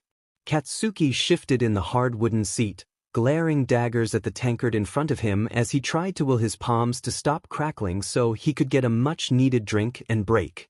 They had been popping constantly ever since he had agreed to let Kendo and Tetsu, whose full name he had learned was Tetsu, which both amused and annoyed him to no end, accompany them to the town. And then to the tavern. And then to a table in the tavern for a round of drinks. Safe to say, even with the immunity he had built up over the years, his palms were beginning to sting from the tiny explosions. Katsuki winced slightly as his annoyance at his palms caused them to let out bigger explosions, sending a bolt of pain up his arm. This was noticed by Mina and Kaminari, sitting at both of his sides, as well as Shiro, on the other side of Kaminari, and Kendo, who was sitting almost diagonally across the table from him. Kirishima and Tetsu, who were sitting by Mina and Kendo respectively, continued talking obliviously. Katsuki wasn't going to pretend that it didn't hurt, as usually Kirishima was sitting next to him, their arms bumping every few minutes as they ate. I was wondering about that, Kendo began, bringing Katsuki's attention to her rather than the pair of shifters. Is that your magic? The popping, I mean. For a second he debated not answering, ignoring her to sulk more, but then he winced again at the stinging in his hands and decided it might be a good enough distraction to stop them. With this in mind, Katsuki held his hand out above the table to show her the small explosions setting off across his palm. It's magic all right, but it isn't FNG mine. He then told her the story of how he had come to acquire his curse, and the angry pit in his stomach that came with it. All four of his listeners exclaimed when he came to the part explaining how it was his mother's fault, and Katsuki was surprised to learn that he hadn't told the others this story. Until now. They didn't seem bothered by it though, sitting forward in their seats and staring at him with rapt attention. He was right in assuming that the story would distract him enough to allow his palms to settle, and as he finished up explaining how the curse caused him to drive away his first friend, Katsuki sat back and rubbed the tender flesh softly. He then got a thoughtful look on his face, reaching out to finally take that much-needed drink from his tankard. There's one thing though, he started, drawing the four listening from whatever thoughts they'd been lost in. The pit? I think it's FNG gone. Kendo leaned forward slightly and raised an eyebrow. What do you mean, gone? For a while now I haven't felt it basically at all. Ever since I got the F away from the old hag it's been easier to suppress it and forget the shitty thing, but I didn't realize until now that I can't feel it at all. The DMED thing is just gone. But you still have your explosions? Shiro brought up confusedly. If the curse were gone wouldn't it take the explosions with it? Kaminari hummed. Not necessarily. A lot of curses leave imprints even after they've been broken, like some frog-like abilities or features even after you've broken the curse that turned you into a frog. When Katsuki, Mina, and Shiro all looked at him in surprise, he blushed and bright red and said defensively, "What? I do read, you know. Plus curses are interesting and a girl I know actually went through the frog thing." Waving away that thread of conversation before they started down it and lost the original topic, Kendo tilted her head curiously. So you think that his explosions are now just an imprint from the curse? Katsuki looked down to his palms, staring at the rough palms and calloused fingers thoughtfully. Well, I have had them forever, so I guess it wouldn't be too surprising. And I have been able to control them better recently. So that explains that, but how did you break the curse in the first place? Mina drummed her fingers on the table. I mean, you said that you could still feel the pit a little bit when you ran away. What could have happened to break it without you realizing? Against his better judgment, Katsuki's eyes slid past her to rest on Kirishima. He thought of freeing him from the harpoon, their first flight, the necklace of teeth around his neck, everything that had happened to them thus far. His face must have softened somehow, because suddenly all of them, even Kendo who they just met, seemed to understand without him having to say anything. The only person, it seemed, who hadn't seen the look and understood what it meant was Kirishima himself, who was laughing at something Tetsu had apparently said. Katsuki finally allowed himself to start scowling at the pair, not having done so earlier because neither of them had technically done anything to deserve it. But now, they were having an important discussion, one that concerned Kirishima. Usually he was good at it, realizing that the group was talking seriously and weaseling his way out of whatever conversation he was in so he could contribute, but now it looked like he didn't even realize anyone else was talking. This is made obvious by the fact that when Kirishima's eyes slid towards him, for the first time since Tetsu got there as far as Katsuki knew, the redhead seemed surprised to see him with such a sour face. Those big red eyes widened in surprise and he tilted his head questioningly. "Bakubro? What's wrong?" "That's it." Katsuki stood roughly, the wooden chair screeching lightly as it was shoved away from the table, and his palms flared to life as he spun around to begin stalking out of the tavern. He could faintly hear Kirishima calling to him beneath the roaring in his ears, but he ignored it easily, pushing through the tavern doors and making his way to the alley beside it. As upset as he wasn't about to leave his group, and so he slammed his back against the outside wall of the tavern and slid down until his butt hit the dirt. He resigned himself to waiting, expecting Kaminari, Mina, and Shiro to decide that he needed some space. What he didn't expect was for the body that did eventually thump down beside him to belong to none other than Tetsu. The shifter said nothing as he settled down into the dirt next to Katsuki, who stayed quiet about it because he knew there was nothing he could say to make the shifter leave. He was a lot like Kirishima in that regard, and Katsuki didn't know how that made him feel.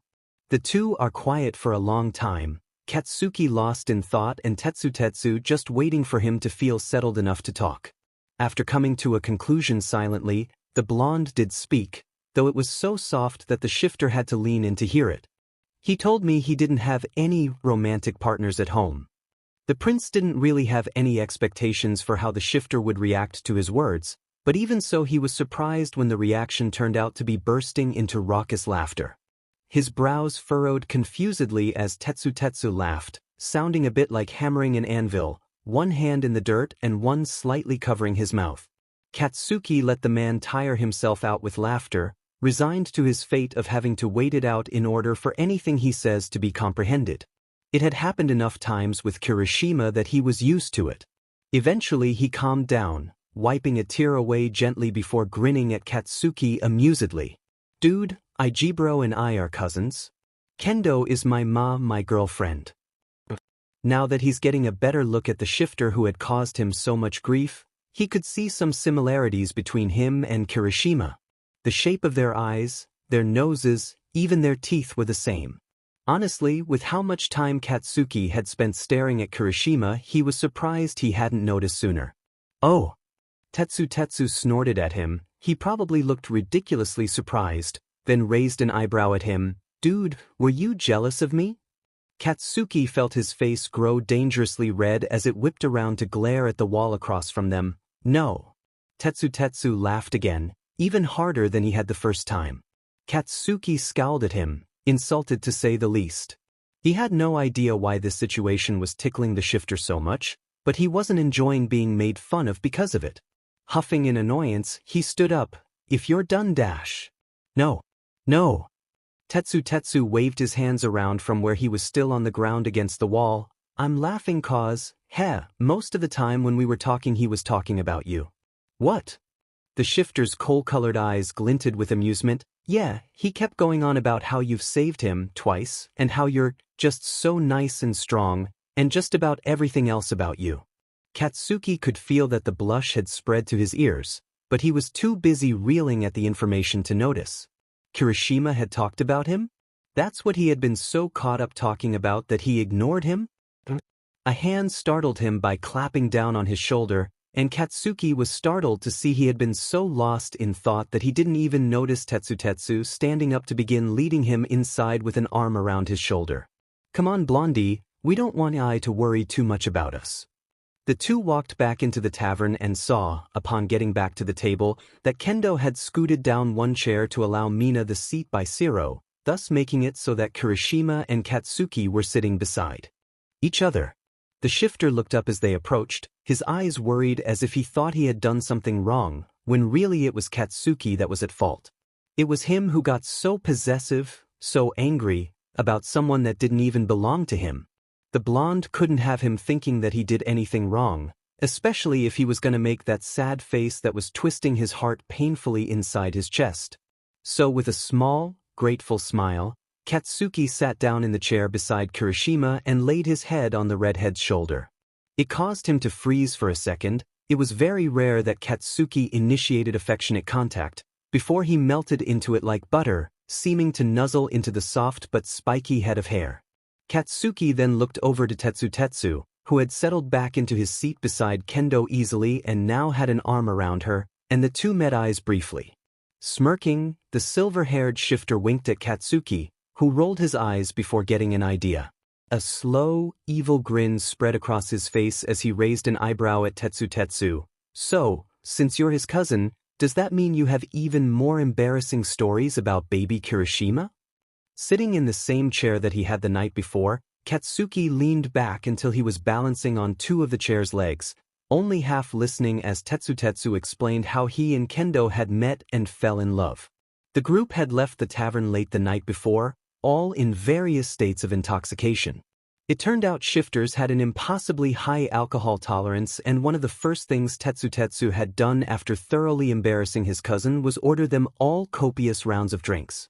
Katsuki still didn't entirely like the guy. He was just barely more annoying than Kirishima, which meant Katsuki got a headache spending more than 5 minutes with him, but he'd admit that he sure knew how to celebrate. After going their separate ways, the group proceeded to sleep off their hangovers until well into the late morning.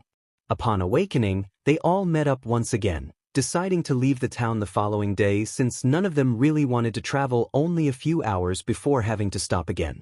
When Mina suggested they hang out at the tavern again, the majority of the party agreed, resolving to not get as drunk as they had the last night.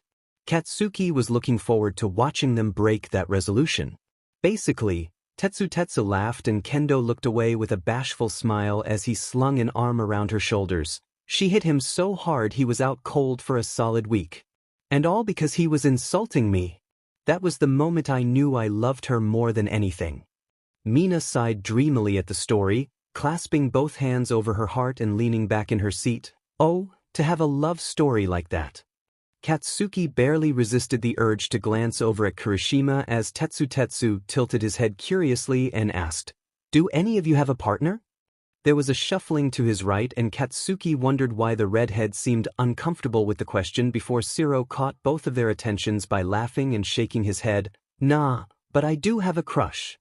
Kirishima blinked in surprise. "Really? Do we know them?" Shiro laughed again, this time embarrassedly. "No, only Kami would really know this guy. He left the village before Mina ever got there." At that, Kaminari jerked suddenly with realization. "Oh, him? Bro, I knew you guys were buds, but I didn't know you had a crush on him. Why didn't you tell me? I could have been your wingman." Shiro shoved the blonde away, as he had been getting progressively closer with each question, "And that's exactly why I didn't tell you, bro." This caused everyone around the table but Kaminari to laugh, Tetsu patting him on the back comfortingly as he pouted.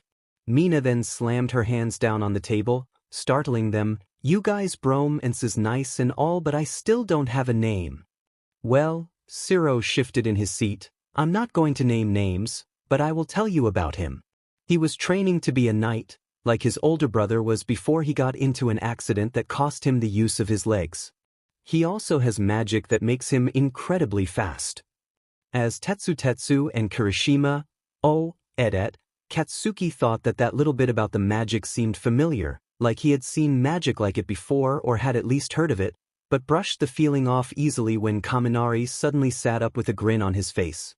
"I have a crush too, one that Mina actually does know about cause we met him not long after setting out with her." At the mention of Kaminari's crush, Shiro and Mina both broke out into snickers, causing Kaminari's cheeks to go red. He stuck his tongue out at his two friends and grinned despite being embarrassed. Yeah, I know I wasn't exactly subtle about my crush, but he never outright rejected me so." The blonde shrugged. "He was a wizard's apprentice, fluffiest hair ever and the prettiest purple eyes hidden behind the biggest eye bags you've ever seen, though he says his mentors are bigger." "The guy was sarcastic as shit too," Shiro added. "If I didn't know that was exactly Kaminari's type, I would have been surprised at how fast he got hard-eyed." Apparently, Kaminari rolled his eyes. "My type is sarcasm and purple. He got a crush on this girl in our village who had purple hair and wouldn't give him the time of day." Kaminari laughed. "Turns out she's into chicks, but we became friends pretty quickly after I stopped trying to flirt with her." Mina suddenly huffed and crossed her arms, pouting, "You guys are so lucky with your girlfriend and crushes. I don't have anything to talk about. I never spend enough time anywhere to get a crush, and even when I do they're usually super weird about the way I look. What's so wrong with being pink, huh?" It was Mina's turn to get a tetsu back pat as Katsuki snorted, calling attention to himself. "I know a chick that would probably be FANG thrilled to date somebody pink." Mina threw herself forward with wide eyes. "Really? Tell me about her. Who is she?" "She's a chick I grew up with, super dim and weird, talks in mostly slang. I didn't see her a whole bunch so I don't know a whole lot of shit about her, but I know she'd probably dig you." The pink shifter grinned at him, then her eyes widened as she realized something. "Wait, you're a prince, so if you grew up with her that means she's a princess?" Tetsu and Kaminari gasped as they realized as well. "Bakugo, if you get me a princess girlfriend I will owe you my life." Katsuki grins, something sharp that almost made Mina regret her words. "Bet. Too late to take it back now. Well, even if she is into me, there's no guarantee she'll reciprocate the courting acts. I know they're pretty old-fashioned, but they're oh so romantic." She sighed wistfully. Katsuki, who had been raising his cup to his mouth to take a sip, paused at this, raising an eyebrow. "Courting acts?" Beside him, Kirishima froze, and Katsuki cut his eyes over to see his face slowly grow as red as his hair. Subtly, the blonde's eyebrow arched higher. That was interesting. Mina, evidently, saw it as interesting too, as she began to grin like the cat that caught the canary. "Oh yeah, Bakugo, you don't know about the courting acts, do you?" "He doesn't." Tetsu looked surprised at this, the shifter looking over to his cousin confusedly. "No, what the F are you extras talking about?" Katsuki growled, his palms crackling with his irritation at being left out of the loop. "Well," Mina began, "when a dragon is interested in someone, there are a few specific things they do in order to signal to the other person and everyone else that they intend to court them. It's sort of an instinct kind of thing." "An instinct thing?" "There's Mina takes a minute to count on her fingers. 6? I think? Yeah, 6 things in particular that pop out at me as courting acts." "And what are they?" Maybe if Katsuki could do it subtly enough, he could get others to back off of Kirishima without cluing in the redhead on what he was doing. Kirishima jerked his head to look at the other shifter, eyes wide and pleading. This only made Katsuki want to know more, if only to know why Kirishima was so desperately trying to stop him from it. Across from them, Mina smirked as she began explaining. "The first act isn't exclusive to courting, it's also fairly common for pack dragons. What happens is they get something from the person, big or small it doesn't matter, but it is very obviously the others, and they keep it, they wear it openly and obviously."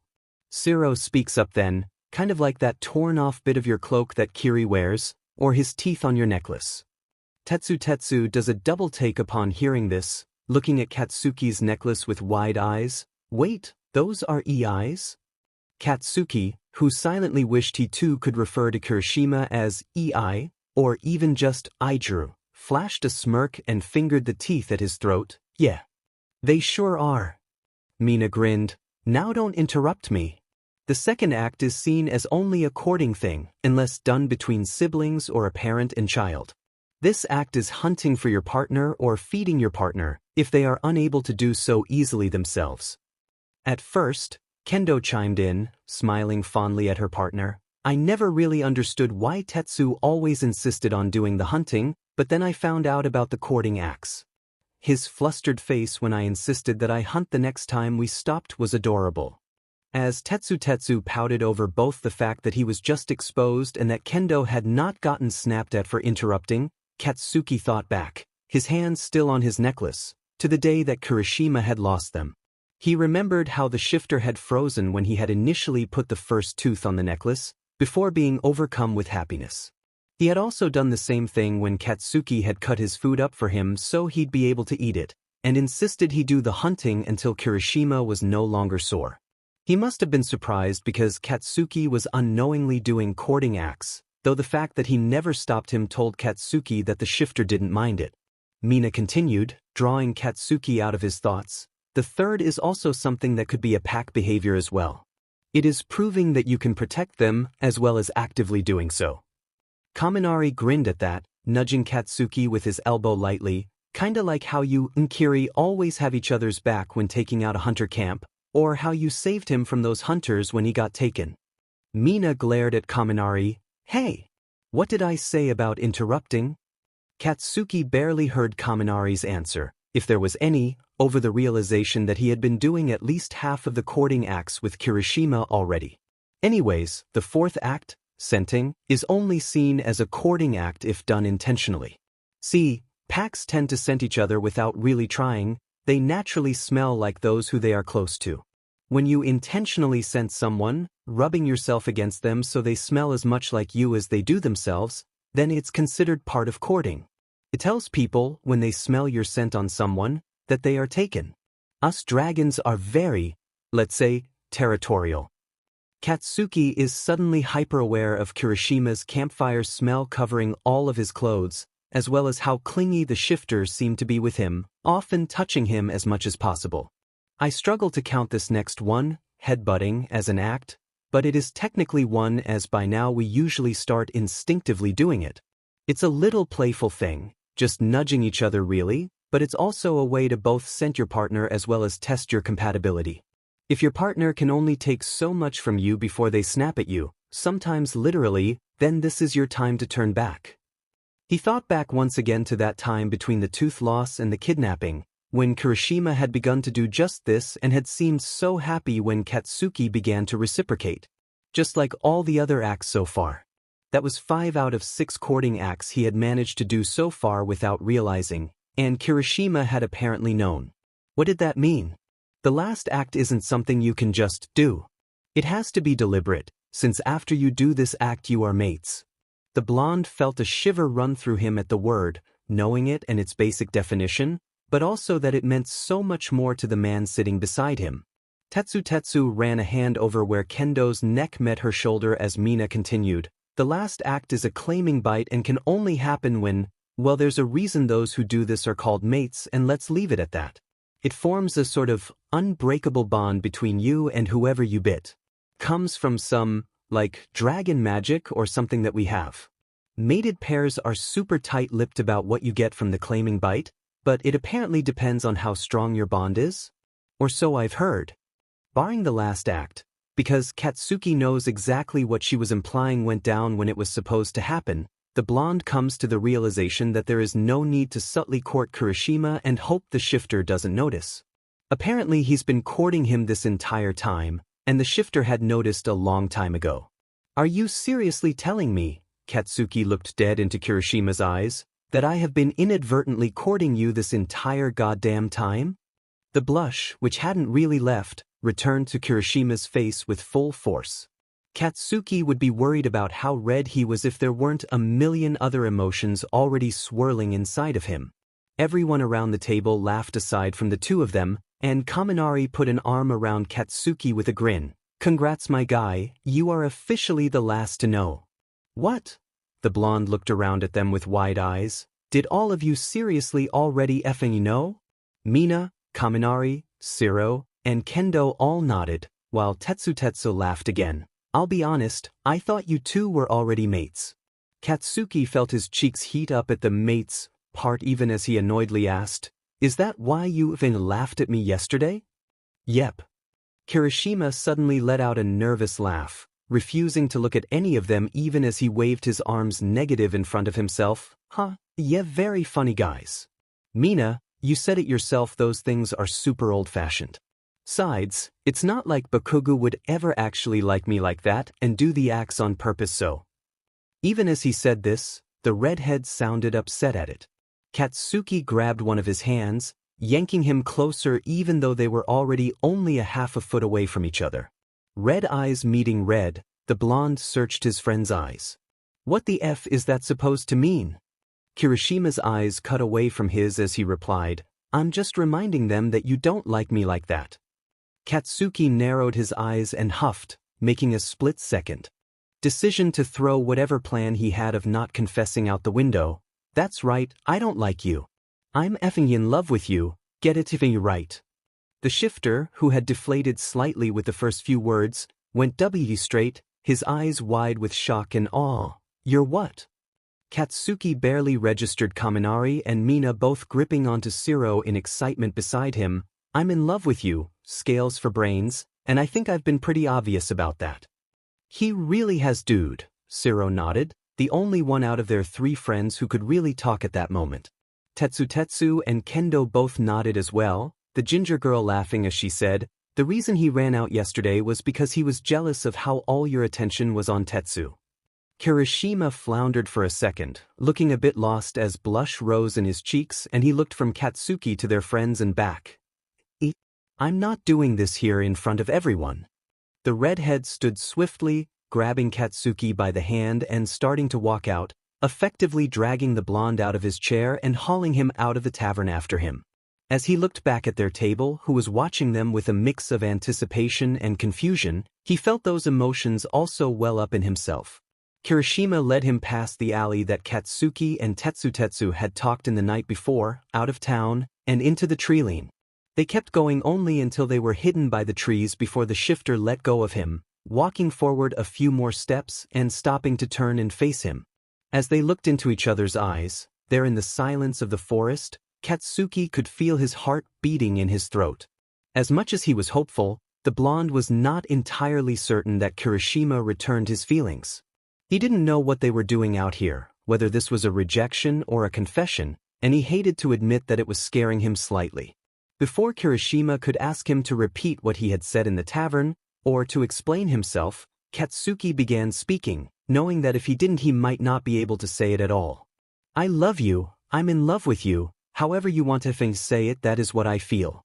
But to be honest, I'm kind of impressed that we've apparently been dragon dating this entire goddamn time without you telling me." He felt a small bit of satisfaction at the way that Kirishima blushed again at the words. "I wanted to tell you, I really did. But it started when I was a dragon and you already had enough to deal with from that whole reveal that I had no idea to even bring it up. Like, hey Katsuki, I know that you literally just found out that I can be human, but we've kind of been courting this entire time without you realizing it. I had no idea how you would react to that, and I didn't want to risk our friendship by telling you." The shifter looked up to see Katsuki frozen with wide eyes and a wild blush. He was confused at first, not having any idea what he had said to cause a reaction like that, until the prince said quietly, "You called me Katsuki." Kirishima looked away. Sorry. I've been calling you that in my head for so long it must have slipped out." That was why the blonde had been afraid to call Kirishima Aijuru even in his thoughts, because there was a chance that he would slip up and do the same thing that the shifter had just done and essentially out himself. Though, he guessed that there was no point of stopping himself now, as he had already gone and admitted it out loud. "Aijuru." Katsuki tried it out, shaping the name carefully in his mouth. The redhead looked up at him, with an expression that looked very similar to the one he himself had worn only a minute ago, before smiling at him happily. The blonde couldn't help but smile in return, and whatever the odd tension was that had been building between them dissipated. Katsuki was glad for that, as he was sure that if it had gotten much bigger this whole thing would have ended up becoming a shouting match instead of any sort of reasonable conversation. He sighed, crossing his arms over his chest and looking down at the grass below them. "I won't lie, I probably would have had a shitty reaction if I had found out immediately after learning you were a shifter. I cared about you, I was fond of you, but my feelings weren't romantic yet, or at least not entirely. The beginnings of a crush were there now that I think about it." "When did the romantic feelings come then?" Aijuru asked, tilting his head curiously, and Katsuki knew it was a genuine question. "I didn't actually realize they had come until, well, do you remember when I just disappeared into the forest for a few days? And then came back with this on my arm?" Katsuki gestured to his mark, blushing slightly as Aijuru came forward to examine it more closely. "Yeah, I was kind of worried about you, but then you came back and were fine, so I just dropped it, since I knew you wouldn't like it if I pried." "Yeah, well, the Dmed thing actually showed up before then, like a day or two before it. I didn't exactly lie about what it is just a barbarian thing, but I did hide the truth a bit about how significant it is. It's called a mark, capital M, And it shows up on a barbarian's skin once they've fallen in love with someone. My demon birth giver used to say that I'd never get one, but I guess the FING joke is on her. Ijiru's eyes widened at the admission, running gentle fingers over the mark with a new reverence as he whispered gently, "Really? That long?" Katsuki flushed darker, arm tingling where the shifter was touching him. "Wait."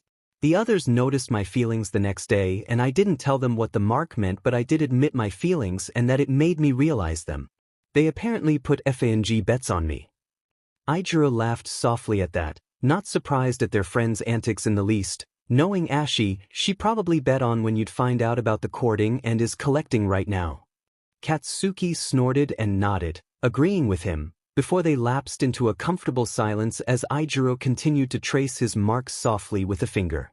The quiet only made the blonde more aware of how close the shifter was to him, the calluses on the tips of his fingers rough against his bicep. The closeness wasn't new in any way. A day hadn't gone by yet since his self-exile where Ijiru hadn't swept him up off his feet and into a hug, but now his feelings were out in the open, and it made the space between them crackle with something almost dangerous. "What about you?" Katsuki asked softly, searching Ijiru's eyes. "You know how I feel, but I have no effing clue where you stand." He let out another soft laugh at the question, the hand tracing his mark now gripping his bicep as his other hand came up to gently caress the blonde's face. "Katsuki, why do you think I was always so scared to tell you things? I was so terrified that once you learned the truth, once you learned I had kept it from you, you would leave." Katsuki's own hands circled around the shifter's waist to clutch at the fabric at the back of his vest. "I've been scared that once we finish freeing all of the dragons you'll leave." "I never want to leave." Ijiru slid his other hand up to mirror the one at Katsuki's face. "I want to spend the rest of my life with you." Katsuki would deny until the day he died that there were tears in his eyes as the two brought their lips together at last, the salt mixing with the smoky taste of the shifter's mouth. Figured it was a side effect from breathing fire, but he was in no way complaining about it. In fact, the taste only spurred him to lean closer, kiss harder. A tingling fire spread throughout his limbs as Katsuki quietly sighed, parting his lips and gently brushing his tongue over those of the shifter. A growl rumbled in Ijiru's throat as he answered the silent question by slipping his own tongue into the blonde's mouth, which caused him to shudder and tighten his grip in the fabric of his vest. Ijiru's hands slowly migrated from his cheeks to the back of his neck and the small of his back, trying to get him as close as possible. As the redhead liked the roof of his mouth, Katsuki found he didn't care, his own beginning to slowly migrate steadily southward. Despite how fast and hard he could hear his heart beating in his throat, the blonde was struck by just how peaceful he felt in that moment. "Hey lover boys. Y'all done sking face?" And with that, any sense of peace or calm Katsuki had felt from the kiss vanished as the two separated. "We're all happy for you and all, but that doesn't mean we'll sit here all night and wait for you. He was going to kill those idiots." Ijiru laughed at the quiet growls Katsuki was letting out from being interrupted, and pulled away from the hug reluctantly, but not before giving his prince one more quick peck. He gave the blonde an easy smile, effortlessly returning Katsuki's good mood, and nodded his head towards where the others were yelling from. "Come on cats, let's get back before they wake up half the town with their yelling." Blushing at the new nickname and rolling his eyes, Katsuki acquiesced with a sigh. "Fine, but only because if I have to bail those three out of jail one more time I'll actually kill one of them." But as Ijiru led him by the hand back into town, looking back at him every few steps with eyes sparkling with happiness, Katsuki found himself thinking that not even the antics of their three friends could ruin his mood at that moment. Notes: "Be honest, did y'all see that coming? And can you tell Eve never been kissed before in my life?" I have a lot to say, so buckle up. One, thank you guys so much for all the comments and kudos y'all are giving this thing. It means so much to me, and don't think you have to stop just cause it's over. 2, I'm not so big-headed as to assume people will draw things for this, but if you do, either tag it red eyes, red scales, red hearts, or Rush yes. I did end up changing the name Elol, or just tag me on Tumblr, honey-headed as always. 3, at some point I will write a sequel for this. I have some ideas as to what it will be like, but not a coherent plot yet, and I also have a little side piece for it. It will be a while, however, before I dip my toes back into writing the fantasy. So once I actually start writing the sequel, I'll post an epilogue of sorts on here. Lastly, feel free to check out some of my other stuff. On Thursday I'll be posting the next chapter of my chatfic, It Do Be Like That, and I'm also working on an outside POV college Kiribaku story from Denki's POV. This story and Idbolt are the only ones I've written recently, but feel free to check out all the stuff from 2 years or so ago too. Have a nice day/night/whatever y'all, and thank you for reading.